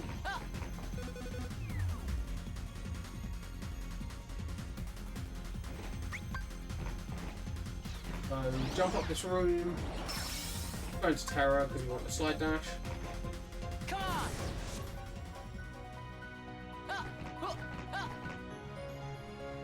So if I didn't have enough money to buy more than 3 fire surges, there's a chest to my right that has a fire surge in it. Literally buying enough skips like that one chest. Always skips, it's like 2 seconds, it's very funny. Right, this is Metamorphosis 2. Stitch is with us now because Stitch is cool, we like Stitch. So Stitch can shoot Meta too and do a bunch of damage to him. And also have him keep stun locked, but Stitch sometimes doesn't do it. He's kind of doing it now though.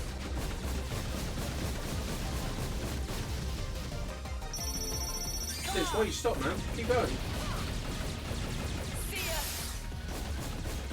You just die now. Oh, there we go. That was a pretty good deep space.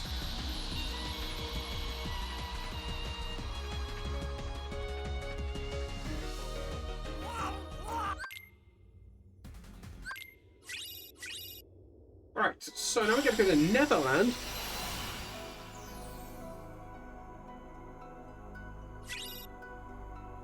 So Neverland with Ven has a force fight and a boss fight. Pretty simple stuff.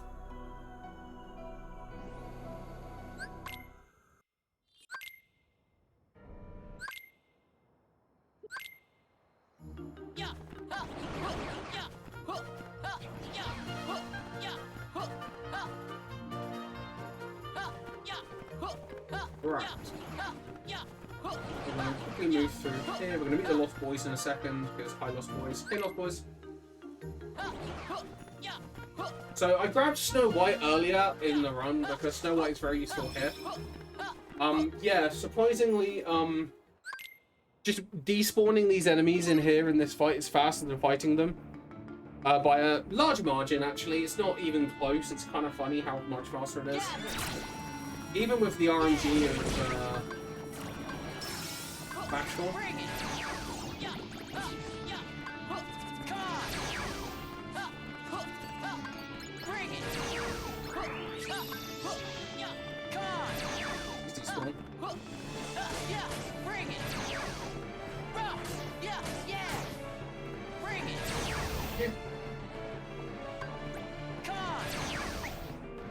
Okay, that's fine. Okay, cool. That wasn't too good, but we'll take it.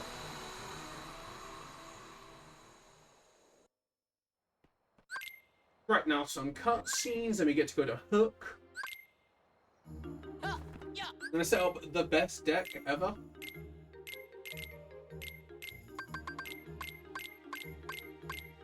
The Fire Surge to the max deck. Yeah! Yeah! Ha! Yeah! Ha! Huh! Ha!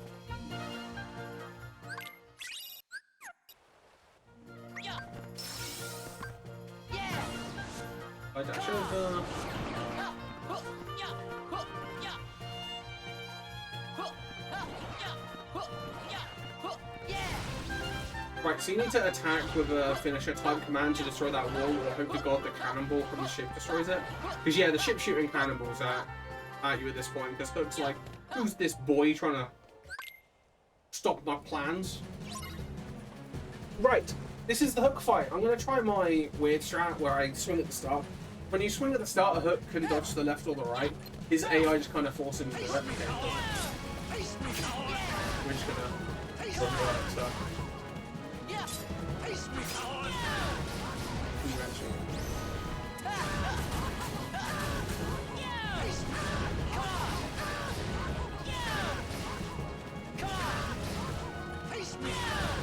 Because I'm lacking in fire surges, I'm going to need to, not fire surges, in fire boost, I'm going to have to be a little bit how I do this, because my damage is kind of low.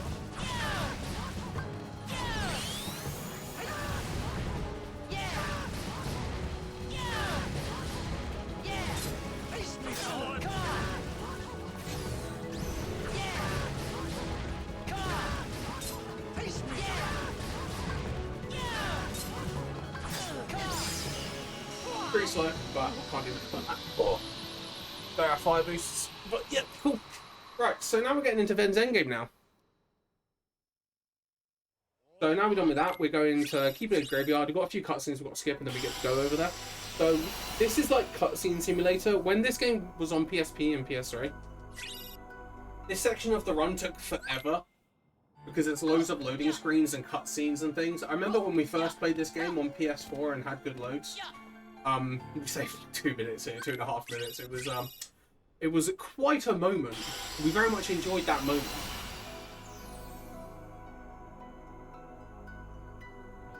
Alright, now we're going to go to Keyblade Graveyard. We don't need to go here yet. This is just for a cutscene. Ben basically goes to find Mickey and ends up getting yeeted into space, goes to land a departure. Ericus tries to kill him. He goes, no, my head hurt in a sec, big headache. There it is. Big headache moment on Destiny Islands. And Keyblade Graveyard. Yeah. What's funny about this is I need to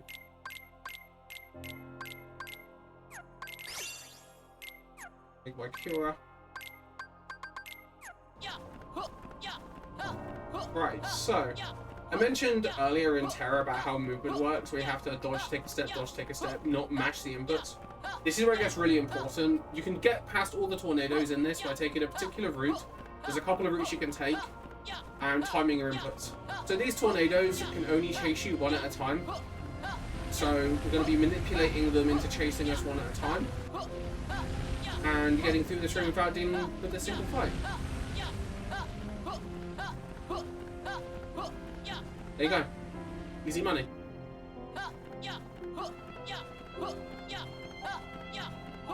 Go behind the Moogle to save a minute amount of time. And we're going to go into Vanitas too. My damage is butt in this fight because I haven't got 3 fire boosts. So this fight can be kind of spooky. Because this guy, he's affected by sleep in the previous fight, but in this fight he's not affected by anything. So you just have to deal with him. And he's a bit of a bum, so we're gonna get him off the Keyblade bike here. Sorry, it's a Keyblade Tornado, what we call it, the Keyblade bike. Just do as much damage as you can to him with this Flame Salvo. That wasn't a lot.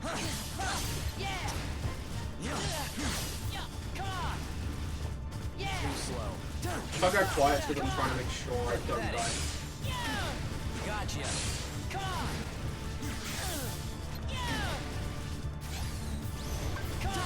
Too slow. Pathetic. Too slow.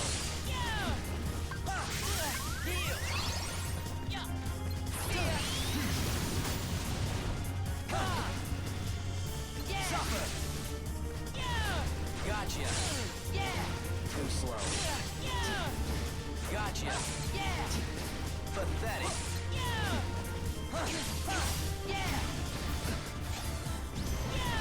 Too slow.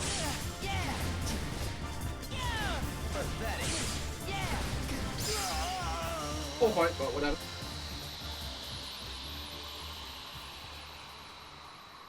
Right, so now we've got Ben's final fight now.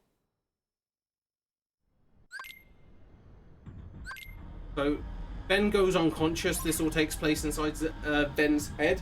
And we've got to fight Vanitas number 3. This is Vanitas with the Keyblade, because the Keyblade. If you know KH, Keyblade funny.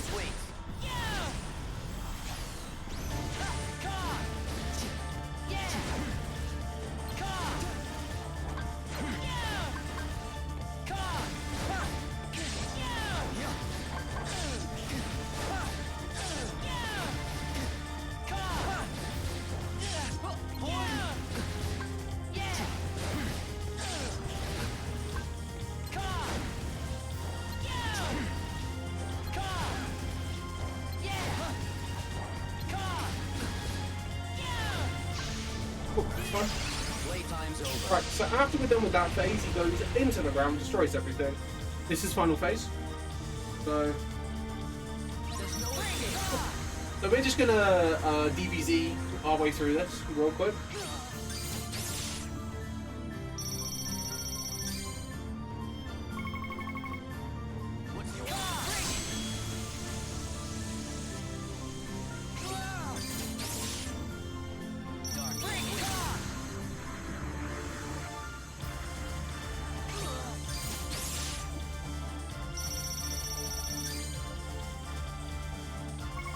He's in Sherlock again.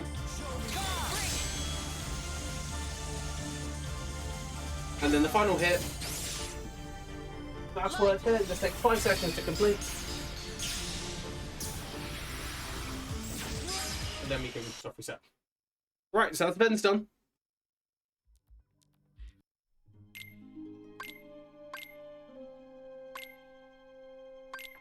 I'm moving on to Aqua now. So Aqua is the final character before we unlock final episode. So Aqua's story is the only one in an All Stories run that is actually a little bit different. Because we actually have to do a lot more grinding in Aqua's than we do in the other ones. Because Aqua has to fight the final 2 bosses in this. And for that, they require a really high strength number. So we're going to have to grind to level, it's around level 24 and a bit with Aqua. Usually in an any % run, you only grind to level 16. Shows you the level of preparation you have to go in for the finals.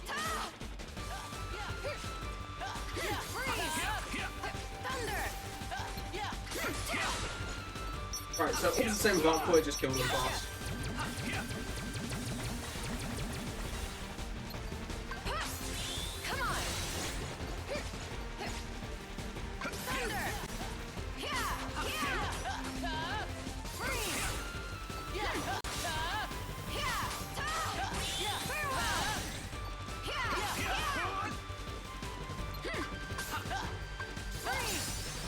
All done.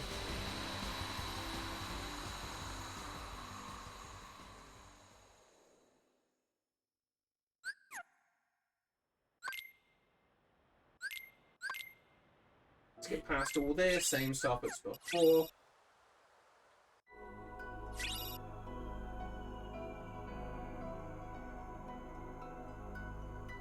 So Aqua here goes to Castle of Dreams first. So Aqua doesn't get that much in terms of force fights a lot of the time in this game. Or enemy fights in general in this game. So we're going to just kind of pick up items we need and pick up the XP wherever we can at the start.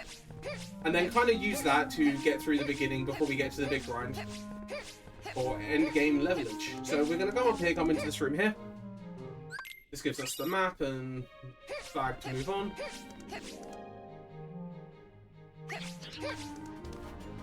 Right, again, we're going to use the dealing trick. Down.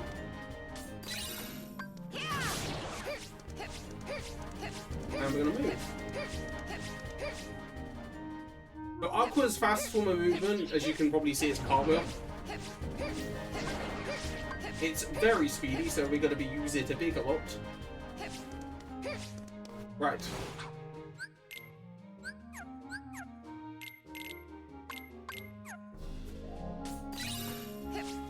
High potion, we want this slow.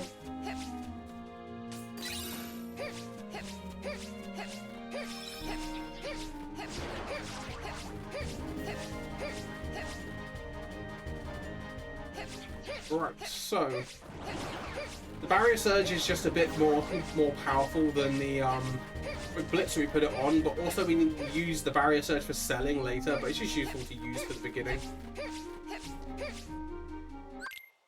Barrier surge is pretty cool because it's just a surge like fire surge, but it has the barrier effect, so it like blocks things while it's moving forward. Instead of just being invincible, it has iframes, but it also blocks attacks. So Break, for example, has a move where he shoots you a bunch. You can go through that with this move here, barrier surge, and like destroy it. Okay, he's taking the slowest one. Thunder! Yeah! We're just gonna go. Yeah! Freeze! Yeah! Gonna hit us with these guys. Yeah! Thunder! Yeah!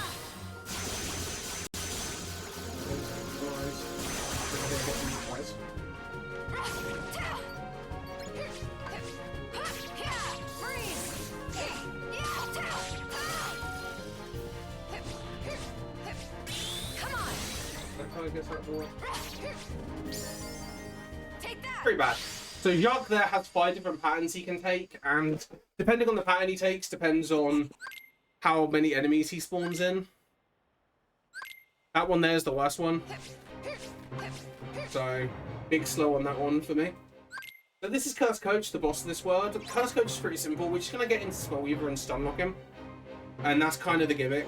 His patterns can change and can affect how this fight goes, but you need to really just...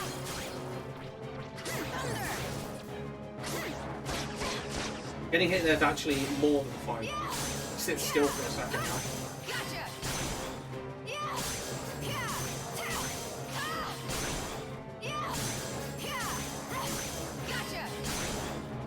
And then this happens. They'll try and hit me, get stunned.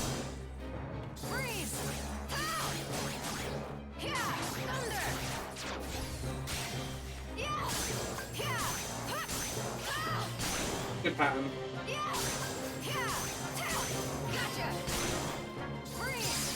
Really good pattern there. Stand up again.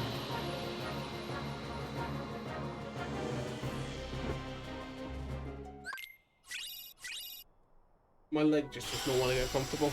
Right, so that was Castle Dreams. We're going to go Dwarf Woodlands now because we want some of the items that are there before we get to Enchanted Dominion. Enchanted Dominion is pretty kind of pivotal for Aqua. We need to hit level 4 there. But also we need the right command sets and right stuff to sell before we get in there. So we're going to quickly make a stop off with Dwarf Woodlands first because there's a couple of things in here that make our life so much easier. First thing here being poison, we can sell that. We also use it for the boss in this world.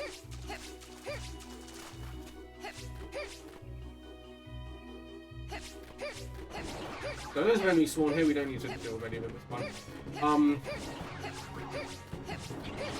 So yeah, so there's another small sequence break coming up. The Deficient Fire Aqua chest we picked up as Terra is there for Aqua as well.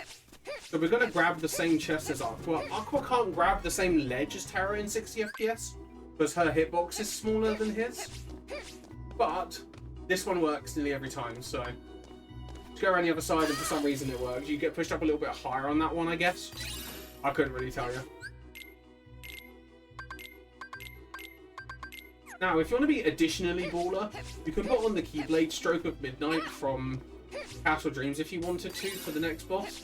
It has the same stats as the one we have on Rainfell, but it has a higher chance of critical hits.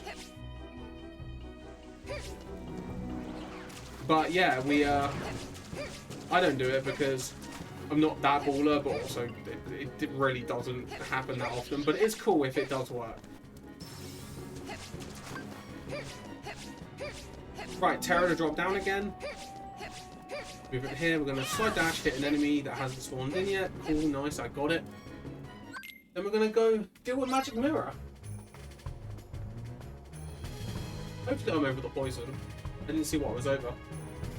Right, Magic Mirror here is a little bit more complex of output because you have to deal with his patterns a little bit more. We're going to start this by setting a poison on him. Poison just does damage over time. We're going to just hit him a few times to build up our bar. Do some damage to him. Right.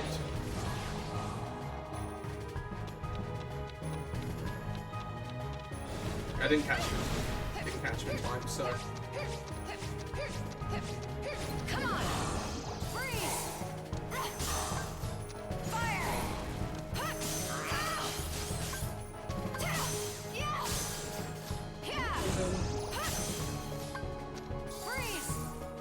Freeze at him.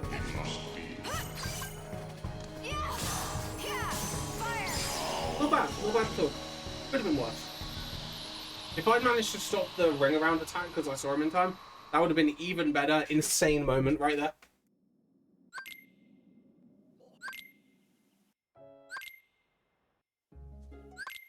Right, skip all those cutscenes, we get Treasure Trove, nice Keyblade. Right, so we're going to go into Enchanted Dominion now.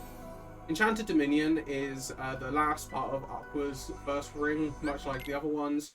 So, kind of a gimmick of the story in this game is the characters all go to the worlds at different times, and basically each of the character either sets up the story of the world, or they deal with the afterfall of the other two characters being in that world.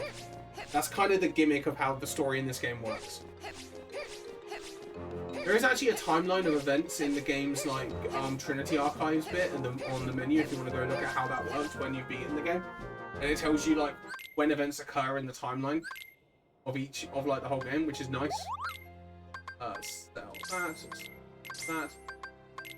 that, sell that, that.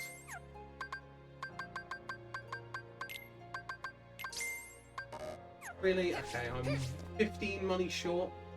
Okay, we need to kill some enemies out there.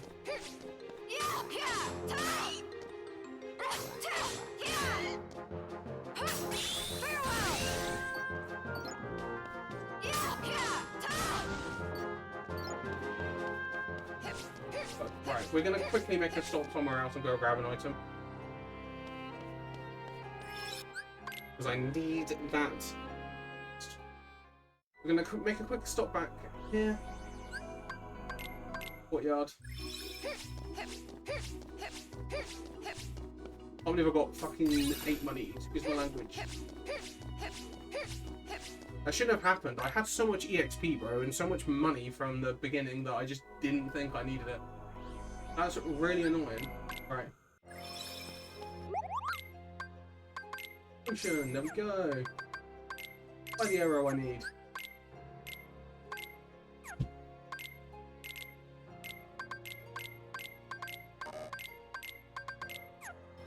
Right, that wasn't so hard. Right, now we can do this more proper now.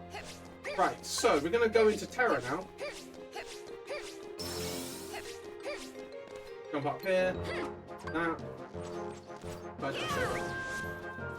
And that gives us Ice Barrage, which is kind of an endgame command at this point in the run, which is really nice. And then we go to Goons. So this is Goons 1. So Prince Philip is here.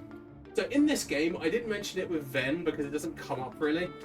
If party members get the killing blow on an enemy, you don't get any EXP or command EXP on that enemy's kill.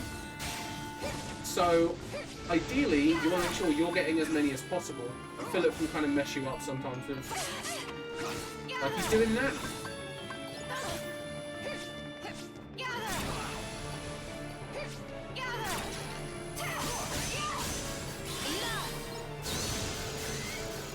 Thank you, Philip, for messing everything up there. Oh, hit level 2 though, that's nice. Don't normally hit level 2 there, but you know.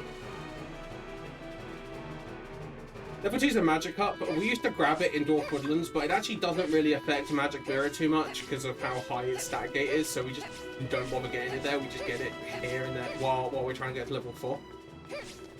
I'm hovering over Fission Pyraga because I want it for the start of this next fight.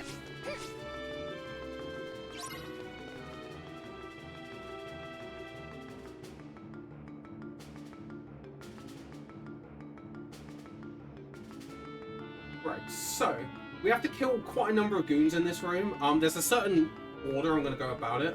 I want to make sure that everything works out under...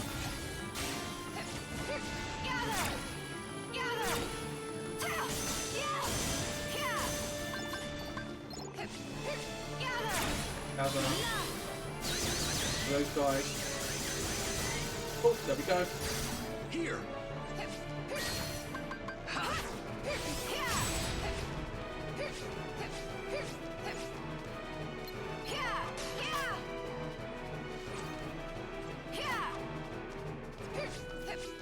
I'm a little concerned there. My internet kind of booped on me on Twitch for a second there. Right. And something else I'm looking for as well is I'm looking for level ups on all my commands, etc.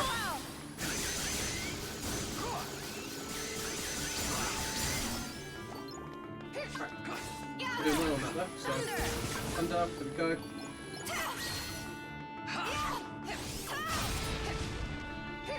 Right.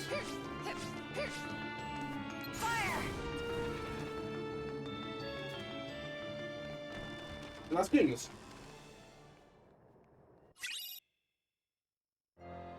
Quick menu. I picked up a couple of fleeting crystals with Aqua. Aqua's lucky because she actually gets a lot of fleeting crystals that you can grab.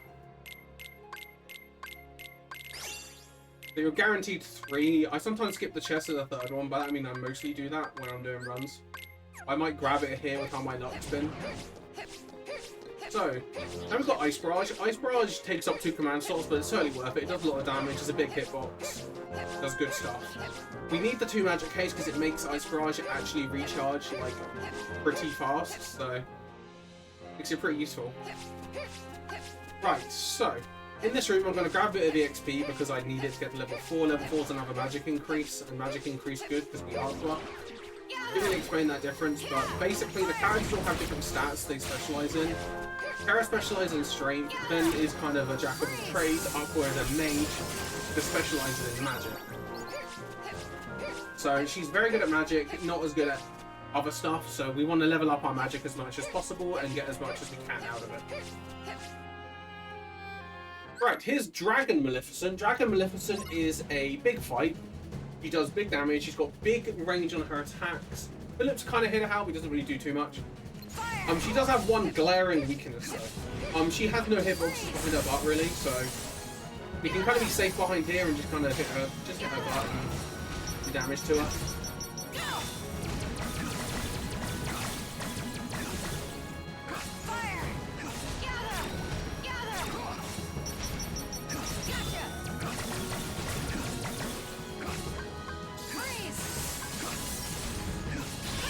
To make sure I do enough damage to her.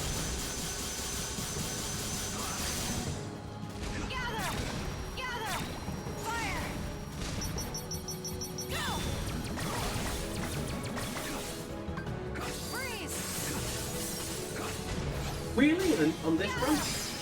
On this run? Really? Flightless? That's really rare, by the way.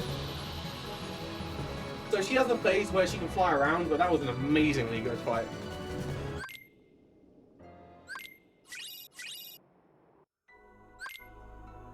You just did the right pattern. Nice.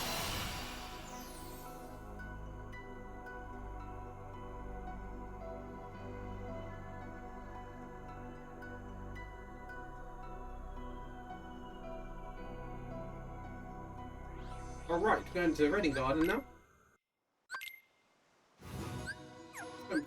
quick menu to start. We're gonna put on fairy stars. Not going there. Well, fire dash, we just have to buy fire dash. That's pretty good, actually. So again, we're going to be using Snow White with Aqua to Sleepy into Grumpy. I've got nothing there. Come on. Gotcha. Yeah. No. Okay, getting nothing of what I need right now. That's lovely.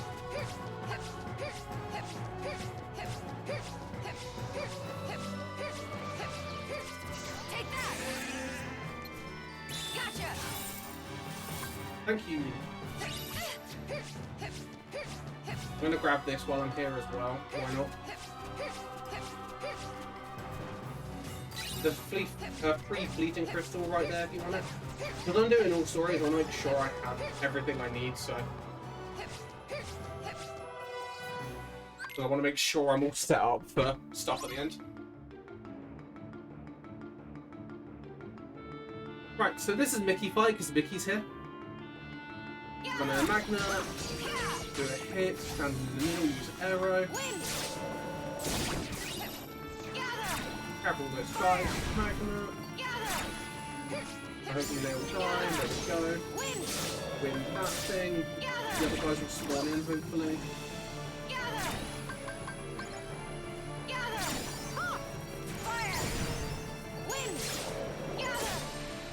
Decently good Mickey fight.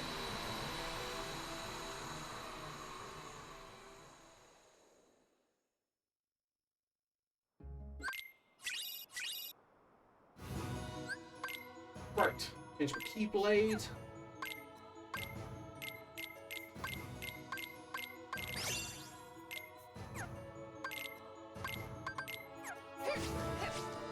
Aurora drops is up.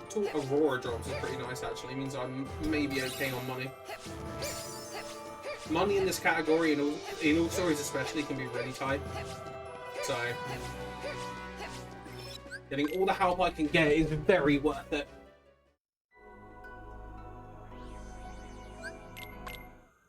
Remember me saying that Ice Barrage is like an endgame command? Yeah, we no longer need it, so we're just gonna get rid of it.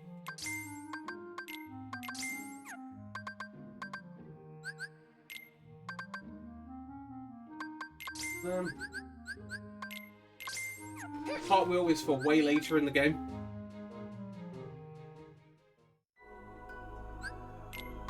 Oh, what am I doing?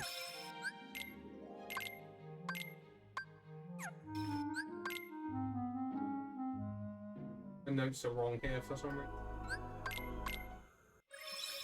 I didn't mean to go back in the chateau twice. Cool, right, so again, we're going to be using Mickey with Aqua to go fast because double EXP is very good.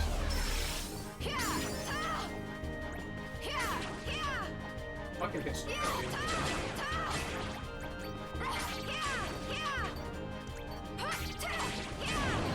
Nicely nice. Got it? I didn't put the fires on. No. Too much.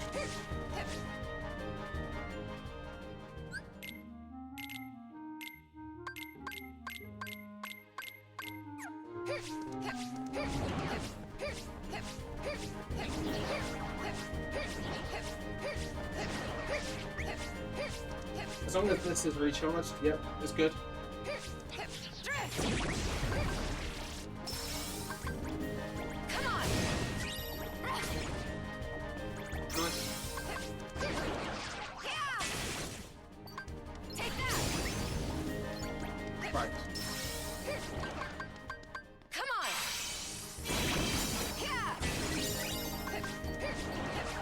Now we can try and do this to release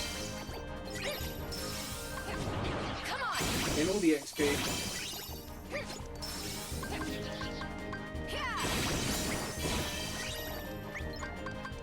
What's Snow White?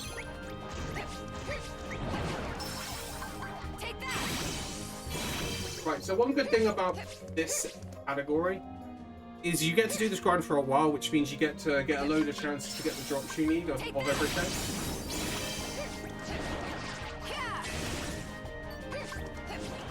Come on.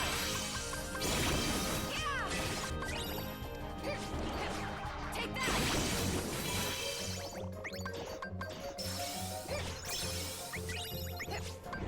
Right, you need one more demon power, you can power one in a second.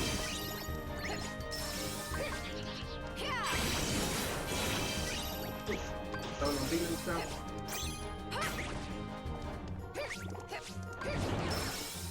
Come on.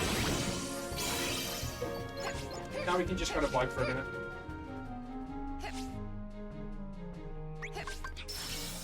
Come on. Okay, thank you. Take that.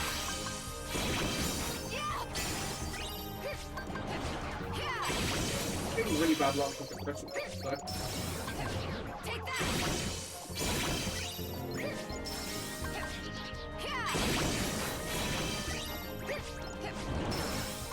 Take that.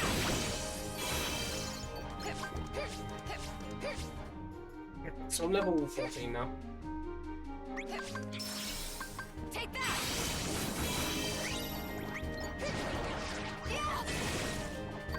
Please give me stuff. 15 now, nice. Take that. There's something nice about double EXP as well, is it also doubles my EXP when I'm in Take that. my XP Warp EXP as well.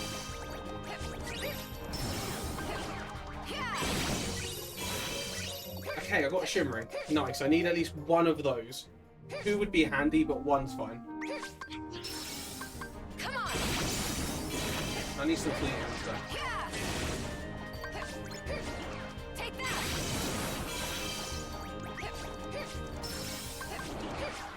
Come on. Another shimmering, that's good. Take that.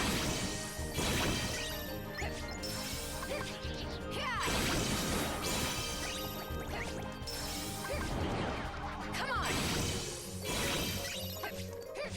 Those shimmerings are okay actually. That's not too terrible. If I have to go with 3, I have to go with 3.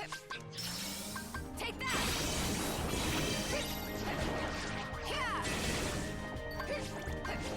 Come on.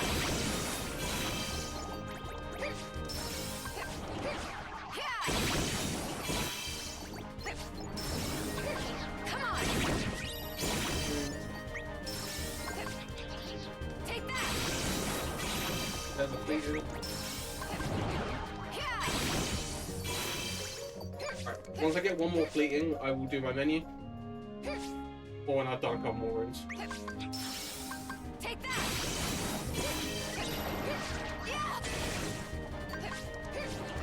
Come on.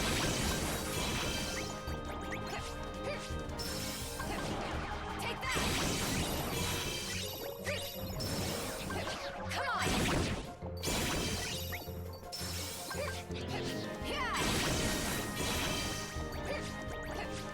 Nice fleeting, we're going to do a menu now. Come on.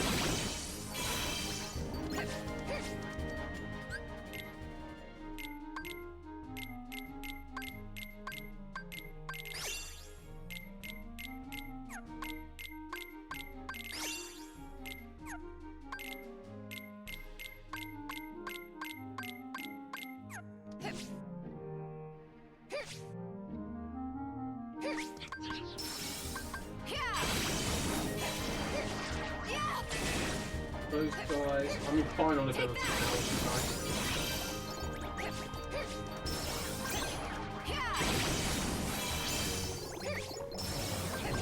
Take that.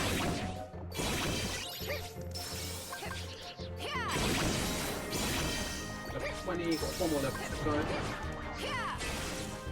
Come on. 4 more levels doesn't sound like a lot, but that's still, it's a good 4 more minutes of grinding. Come on.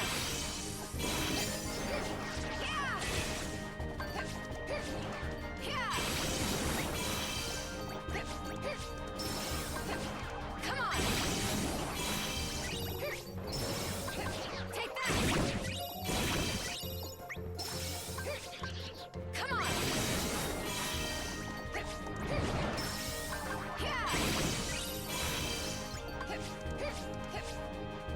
do 21. Take that!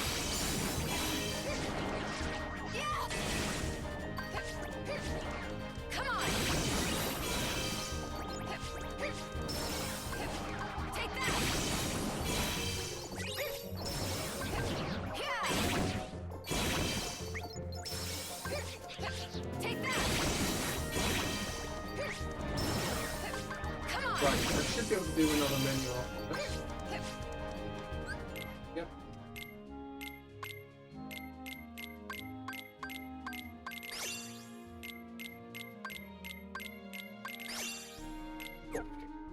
There's a 10% chance that one of those commands can turn into what is it? Raging Storm, and if that does, that you save a bit of time in all stories because you gain enough levels to where Raging Storm does a bunch of damage. Any percent, it kind of kills your run.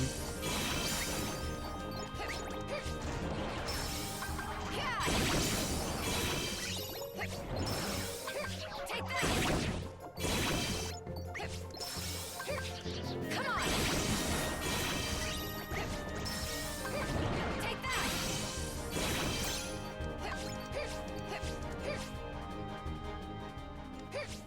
Right, some more levels now. We're level 20 Come now on!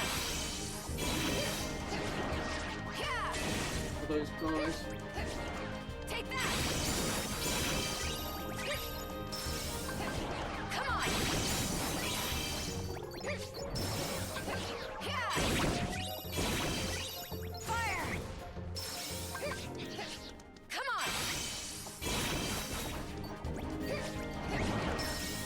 Yeah! Level 20. We're gonna go up to level 24 and then we can leave. Yeah! Yeah! Take that! Come on! Yeah! Come on! Yeah! One more room, we should be good. Take that! Yeah! Yeah!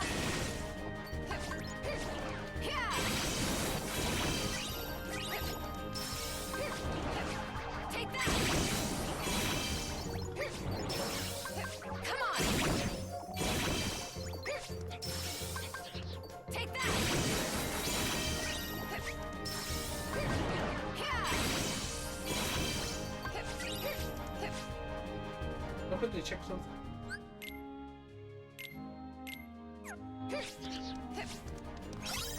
Grab the fireworks sticker. Right. I'm gonna grab a bit more EXP on the way out because I want to make sure I'm Yeah! good.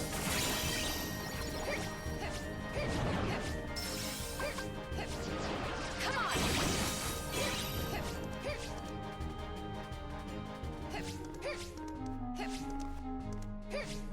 Alright.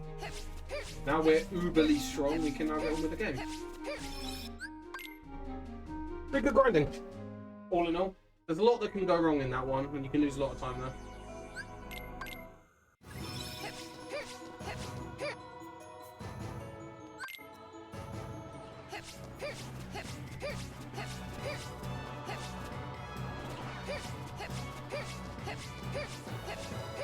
Right, now we're going to Trinity Armor.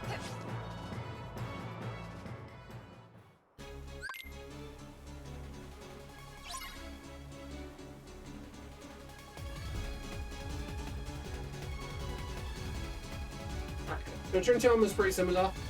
We've got two characters, we're just going to get into Firestorm and go nuts on him. Fire! Fire! Take that! Gather! Farewell! Because I'm level 24, yeah, that is a metric crap understandable.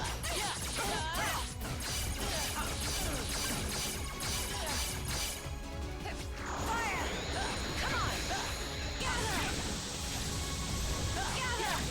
Fire! Take that! So we just completely destroy him.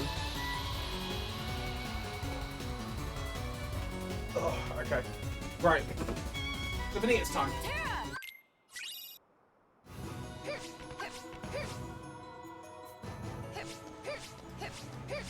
So, we get another Vanitas fight here. Aqua's one is pretty cool because, much like Ven's first Vanitas fight, he's affected by an awful lot of stuff. But he's affected by Magnet, which is very useful. So we get to basically say no to him doing his regular thing. When you try and hit him, he goes no, no you, and teleports behind you.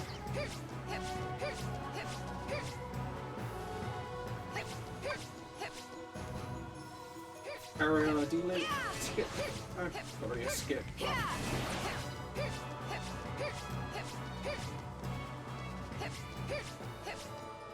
If you get Raging Storm, this guy's free. You just magnet then Raging Storm him. It's very funny. Without it, we have to do kind of the regular beginner strat. It's kind of slow, but whatever.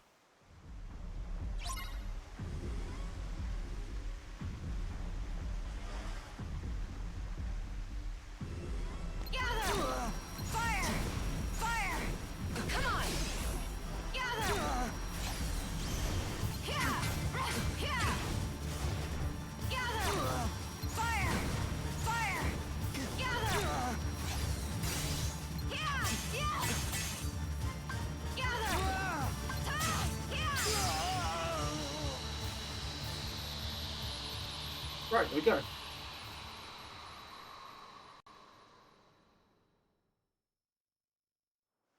That's the end of Raiding Garden for Aqua.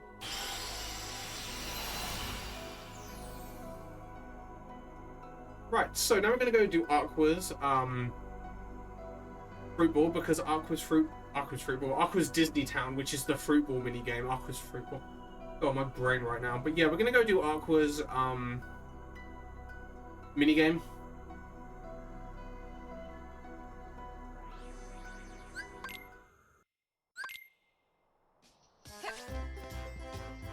Walk to Forest. Right. So this minigame, the shoegazers are pretty poop. I'm going to try and get to 15 points, and then I'm going to see if the toilet's free for me to go to the toilet. Because I do need to go.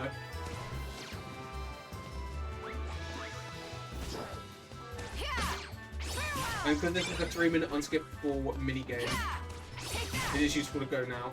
If the toilet isn't free, I'll have to just deal with it for a minute.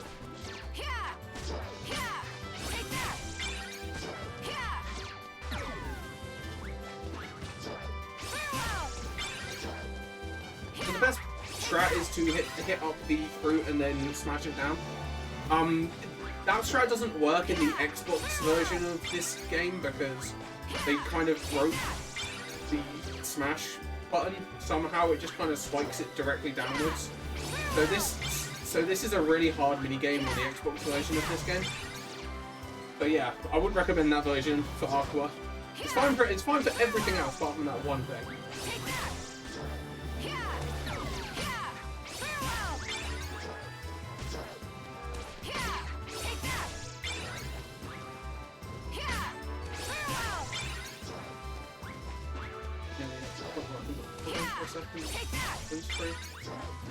Once I hit 15 points, I'll be back in a second.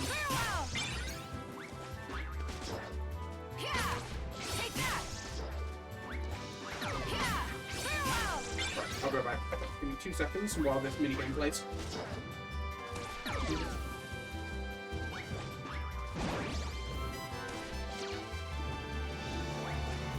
A little bit not free, so I just have to go afterwards.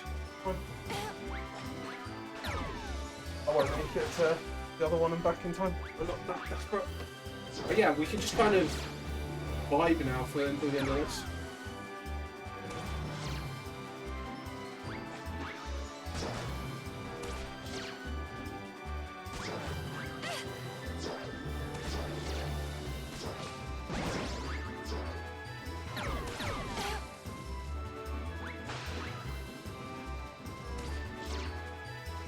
I'm on 9 points, so I maybe should actually like play a little bit.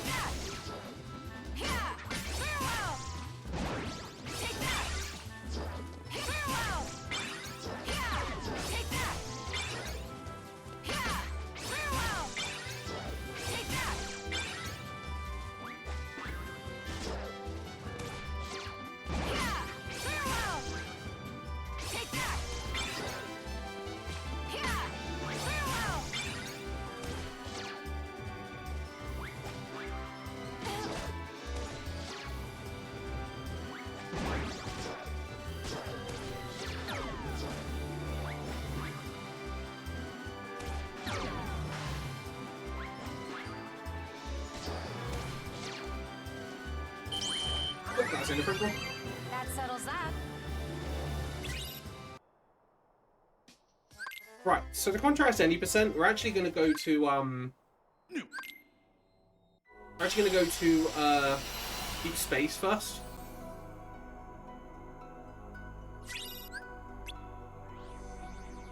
We're actually high enough level to do good damage here, so we're going to go do this one first. There's also a couple of commands we want here for leveling up in OC, because we get a lot of CP there.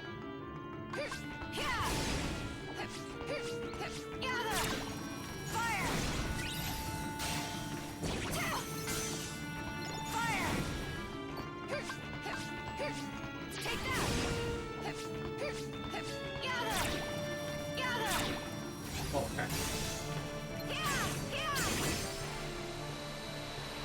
Oh, we're level 25 now. Nice. Right.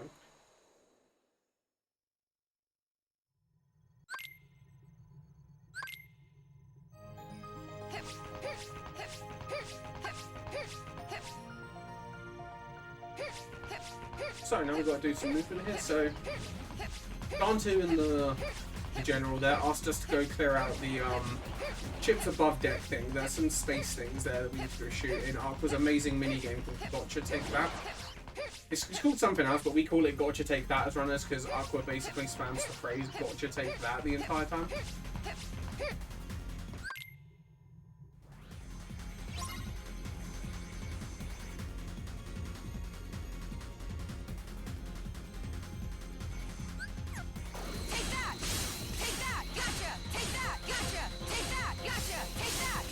This fight's really easy when you're really high level like this. If these things leave you alone for 2 seconds.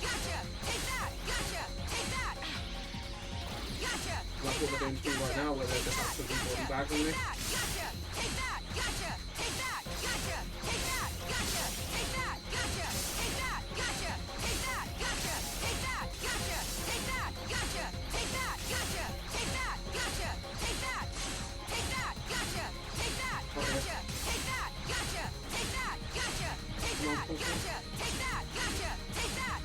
Okay.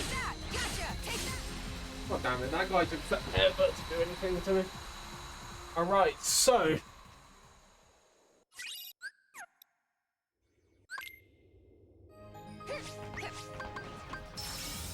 Take that!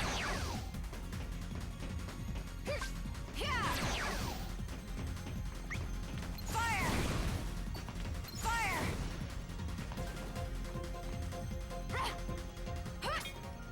Okay, don't clank on the thing, please.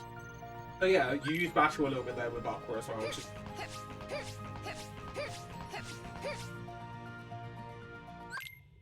Right, so this is Stitch Fight, so called because Stitch is here. I'm just going to get rid of these enemies with some magnets, fire augers, and all that good stuff that we've been doing up to this point.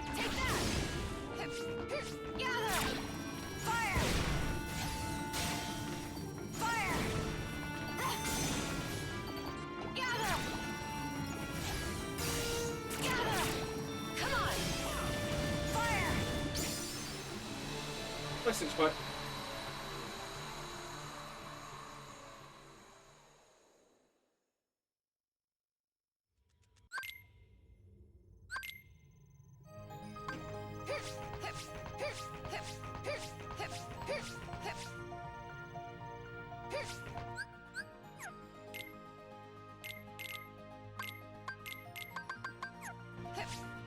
Right, so we need a couple of items in this room. We need that fire surge chest so we can buy some fire surges. As I said, if you unlock a command, you can buy it. So, you can now buy fire surges.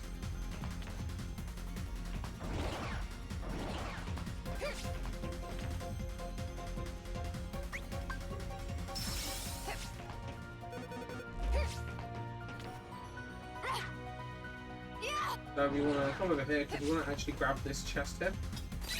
Prism Ring, one of the best shot logs in the game for doing the final boss. Then we activate that again to get out of this room.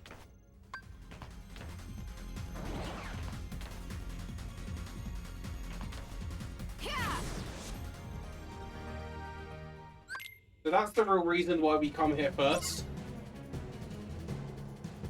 is because we want the prison rain chest. We finish this now. Fire! Take that! Gather! Now we just can kind of go nuts with commands here on Dante. Fire! Fire! Gotcha.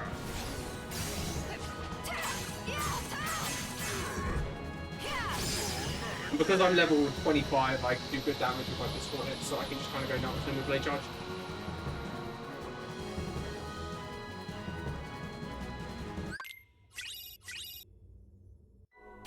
Alright.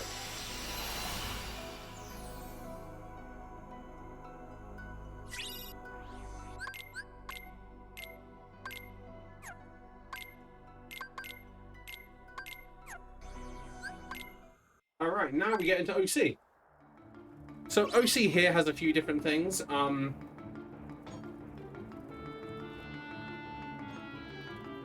First things first, we're here with Hurt. Hurt is pretty useless, we don't need to worry too much about him. Take that! Gather! Fire! Fire! Yeah! Gather! Tau! Yeah! Gather! Fire! Yeah! Gather! Enough! Fire! Fire! Right, so to make sure that I have a Cura for the endgame, I'm going to pick up the Cura chest here. You don't have to do this, but I do this in all stories runs because it's right here, it doesn't lose that much time. This ensures you have a Cura for endgame.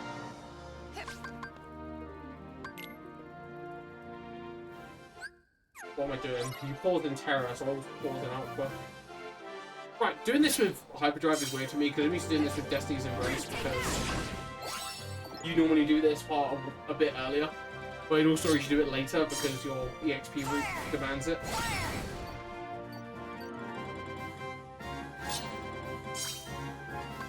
Gather! Fire! We're just going to go through these 10 rounds, much like we did with Terror, magneting and firing stuff because that's fast. Fire!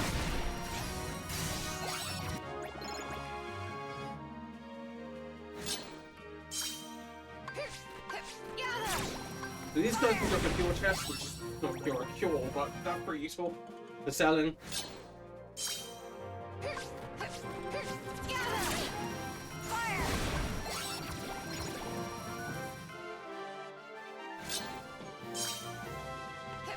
Gather! Fire! That's nice. Gather! Fire!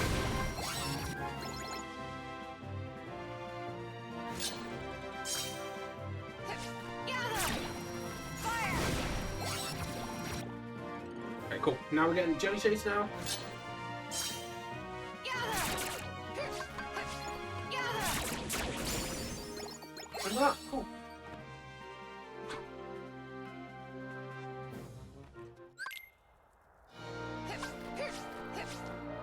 Right, now I've got to do a big selling spree now.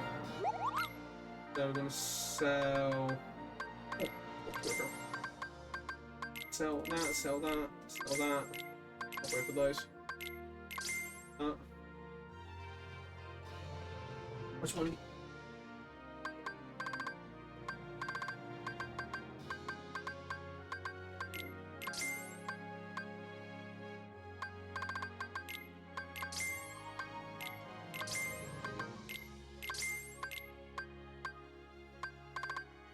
I need some of these for the end, so we want... I'm gonna have to sell the mine spare first. And I want to buy... how many of these? I want to buy 5 of those.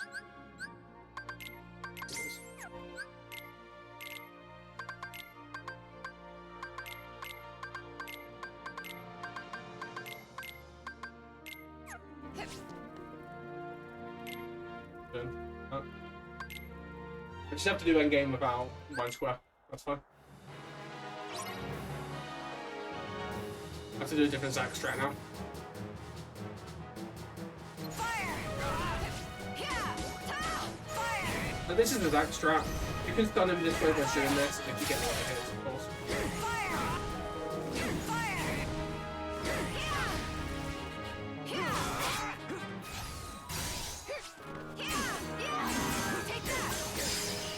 Of course, you do bigger damage with all that stuff we've got.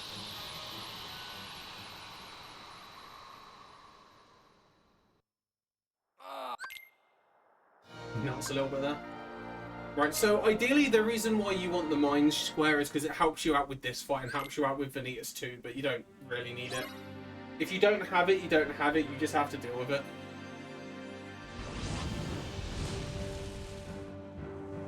All yours. Fire! Fire! Fire! Fire! Fire! Fire! Yeah! Take that! Yeah! Yeah! Don't need this. Fire! Fire!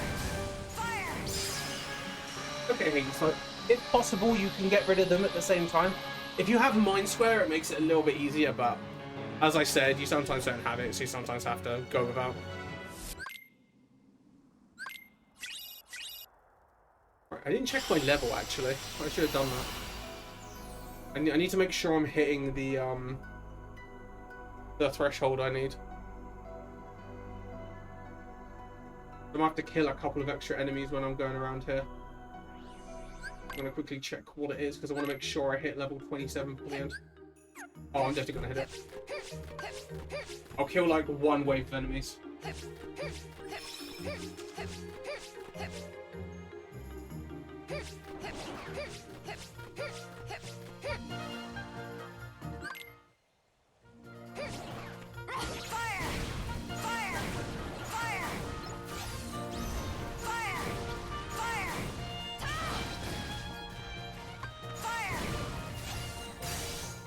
I'm done hitting it now.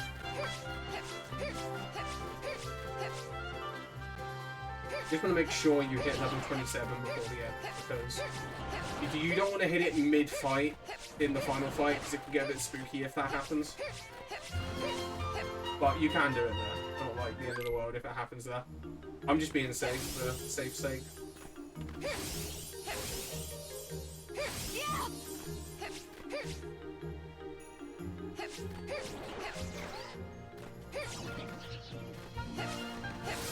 Right, so coming up here, there's a fire railway chest up here that I need to grab.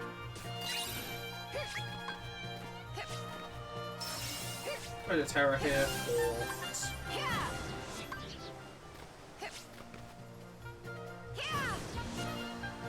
To do that, you then simply use the left side dashes here. That's fine, I can just swing it. Get that. That's fine.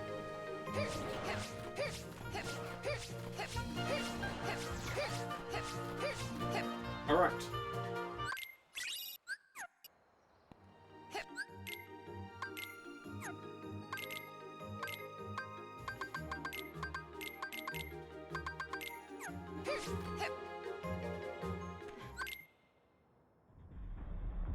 Right, Vanitas 2 time. So again, much like Ven's Vanitas 2, this guy blocks a load of stuff now. We just have to kind of go nuts on him. I'm going to try not to die. Too slow. Too slow. Suffer. Go. Gotcha.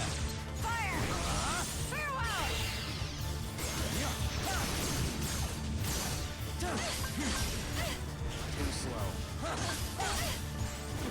Too slow.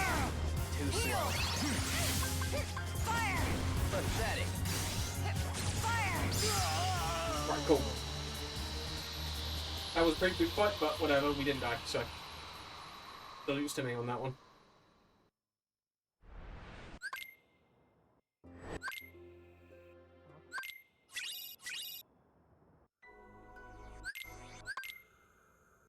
Right, let's get past all this, we get a couple of key blades, then we get into Aqua's endgame. So we're going to keep it in Graveyard now, but we need to just make a quick stop off in Mysterious Tower first, just because we need the we just need to do the cutscenes there. I don't know if you haven't played KH, these games are very story flag driven, so you have to hit certain flags for certain things to unlock. You can't just go.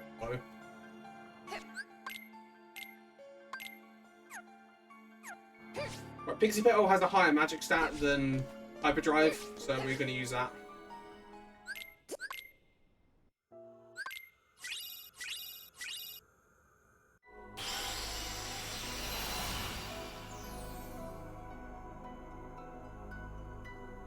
Alright, now we unlock the end.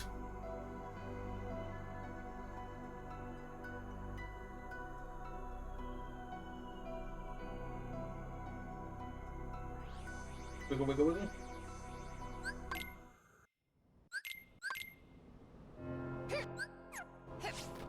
I should make it level 27 by the end of this, which would be nice. So again, Aqua is able to dodge the tornadoes in this next room by cartwheeling in a particular way, so I'm going to be doing that real quick. Again, by timing my input, so I can go a certain route and get past everything.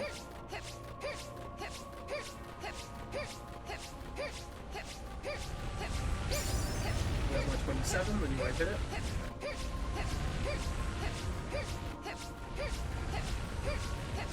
It does feel weird being level 27 when you're so used to any percent in this game, like I am. You play all stories and you're like, why am I 10 levels up? Like, why am I like 6 levels above where I normally am in this category? Alright, so now we're going into endgame. The first fight we have is against Braid. Braid's pretty simple. We're just going to fire Arga him and try to do as much damage as we can. Quickly. And hopefully we can build up a Blade Charge, because we want Blade Charge finisher for when he enters his desperation phase. So he's going to start teleporting around and try and shoot us, so we're just going to fire Arga.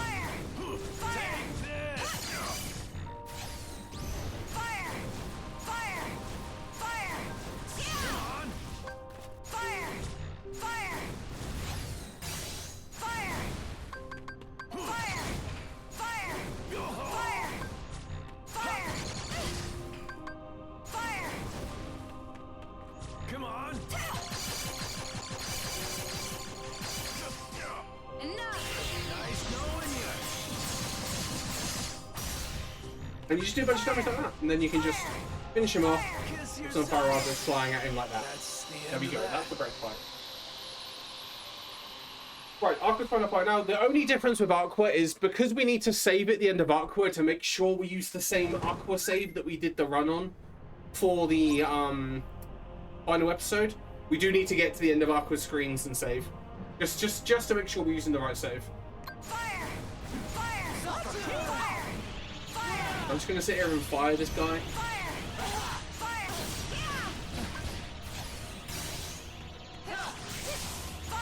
Too slow.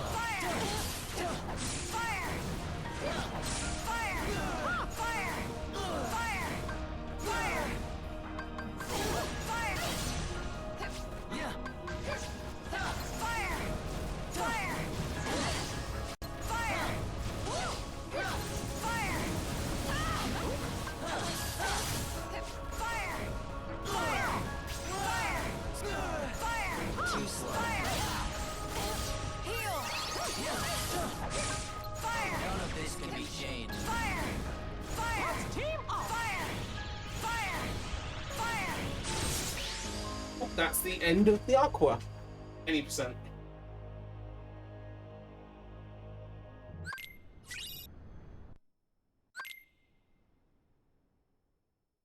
Skipping through all these because I need to get here. Alright, we're going to make a save just to make sure we're using the right save at the end.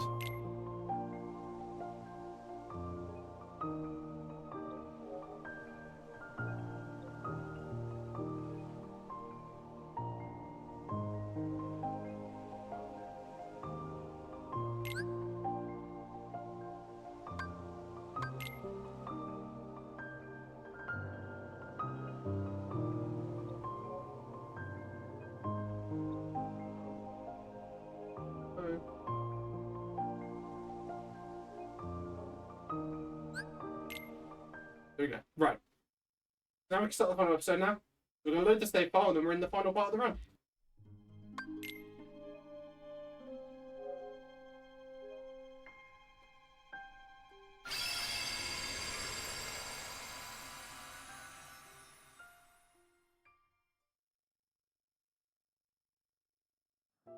Right, so final part of this is basically Ben falls asleep at the end of his story. Then Aqua puts him in a safe place in Land of Departure, turns into Castle Oblivion, which becomes a setting of recon. But that's fine. That's fine. Basically, Radiant Garden's looking all dark and horrible because we're gonna go save some Terra. So I'm gonna sort out my deck and then we're gonna go into the final two fights.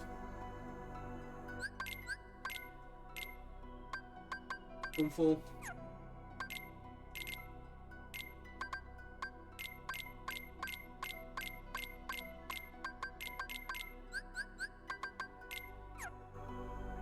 Oh wait.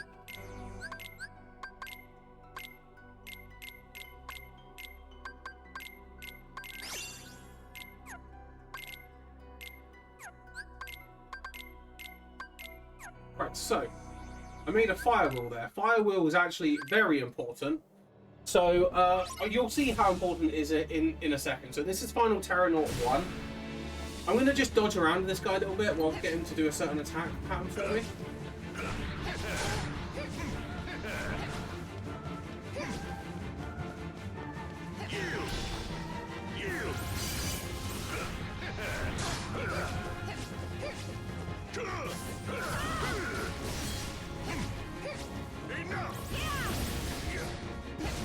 And here we go. Oh,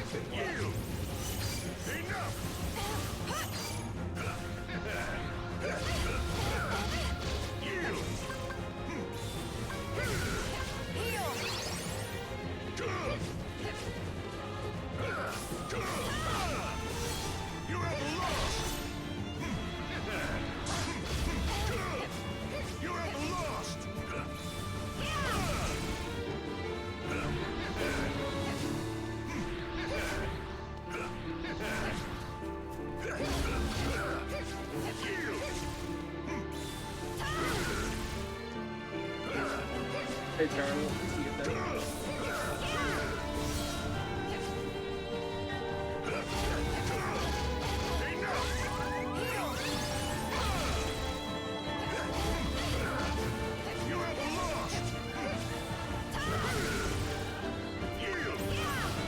Okay, so here's Firewall. So Firewall is a really kind of useless command, but for some reason it infinites this guy if you hit him in the right way.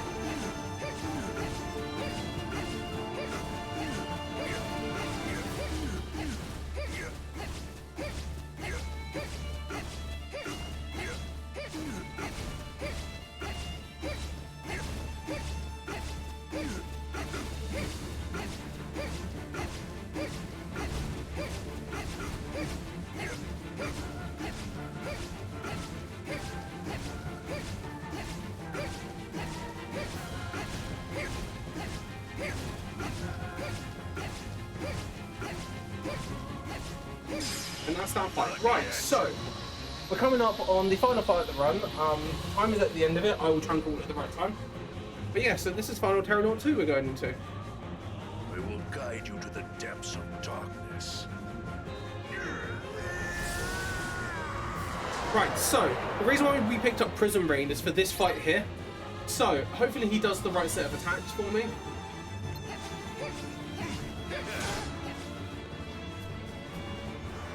There it is.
Enough time.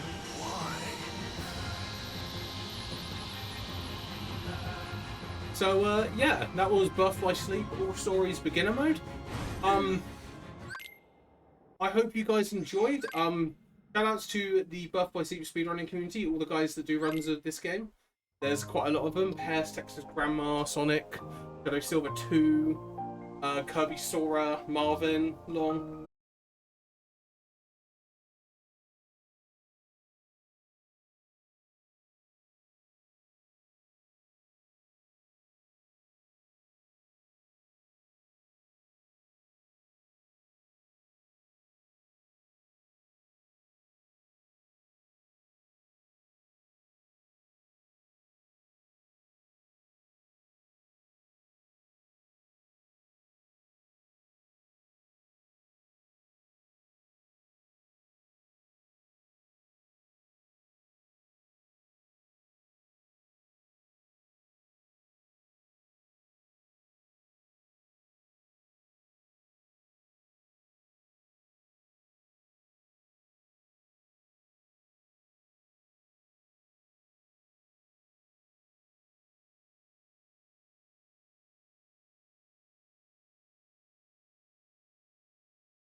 Where we only do the main runs and then final episode. You can unlock secret episode, but it's really difficult to unlock on beginner mode, so we didn't really...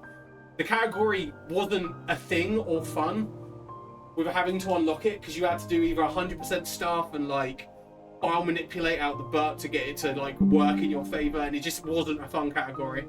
So we just made it the same as PSP for like legacy purposes.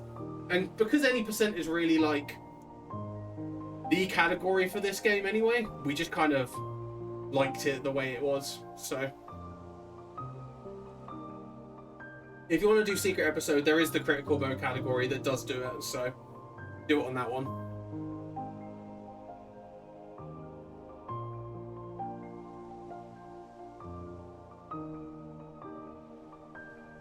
No, it's fine, it's fine. I'm ready to go whenever you guys are ready to go. I don't want to... I hope you guys haven't been held up by too much, because I know we were on time. We were on time. We were doing well, gamers, so hopefully we can continue to do well.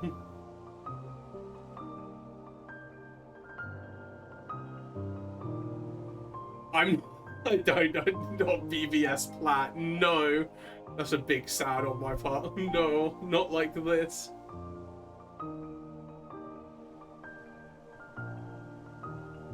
Alright, thanks for having me, guys.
Bye.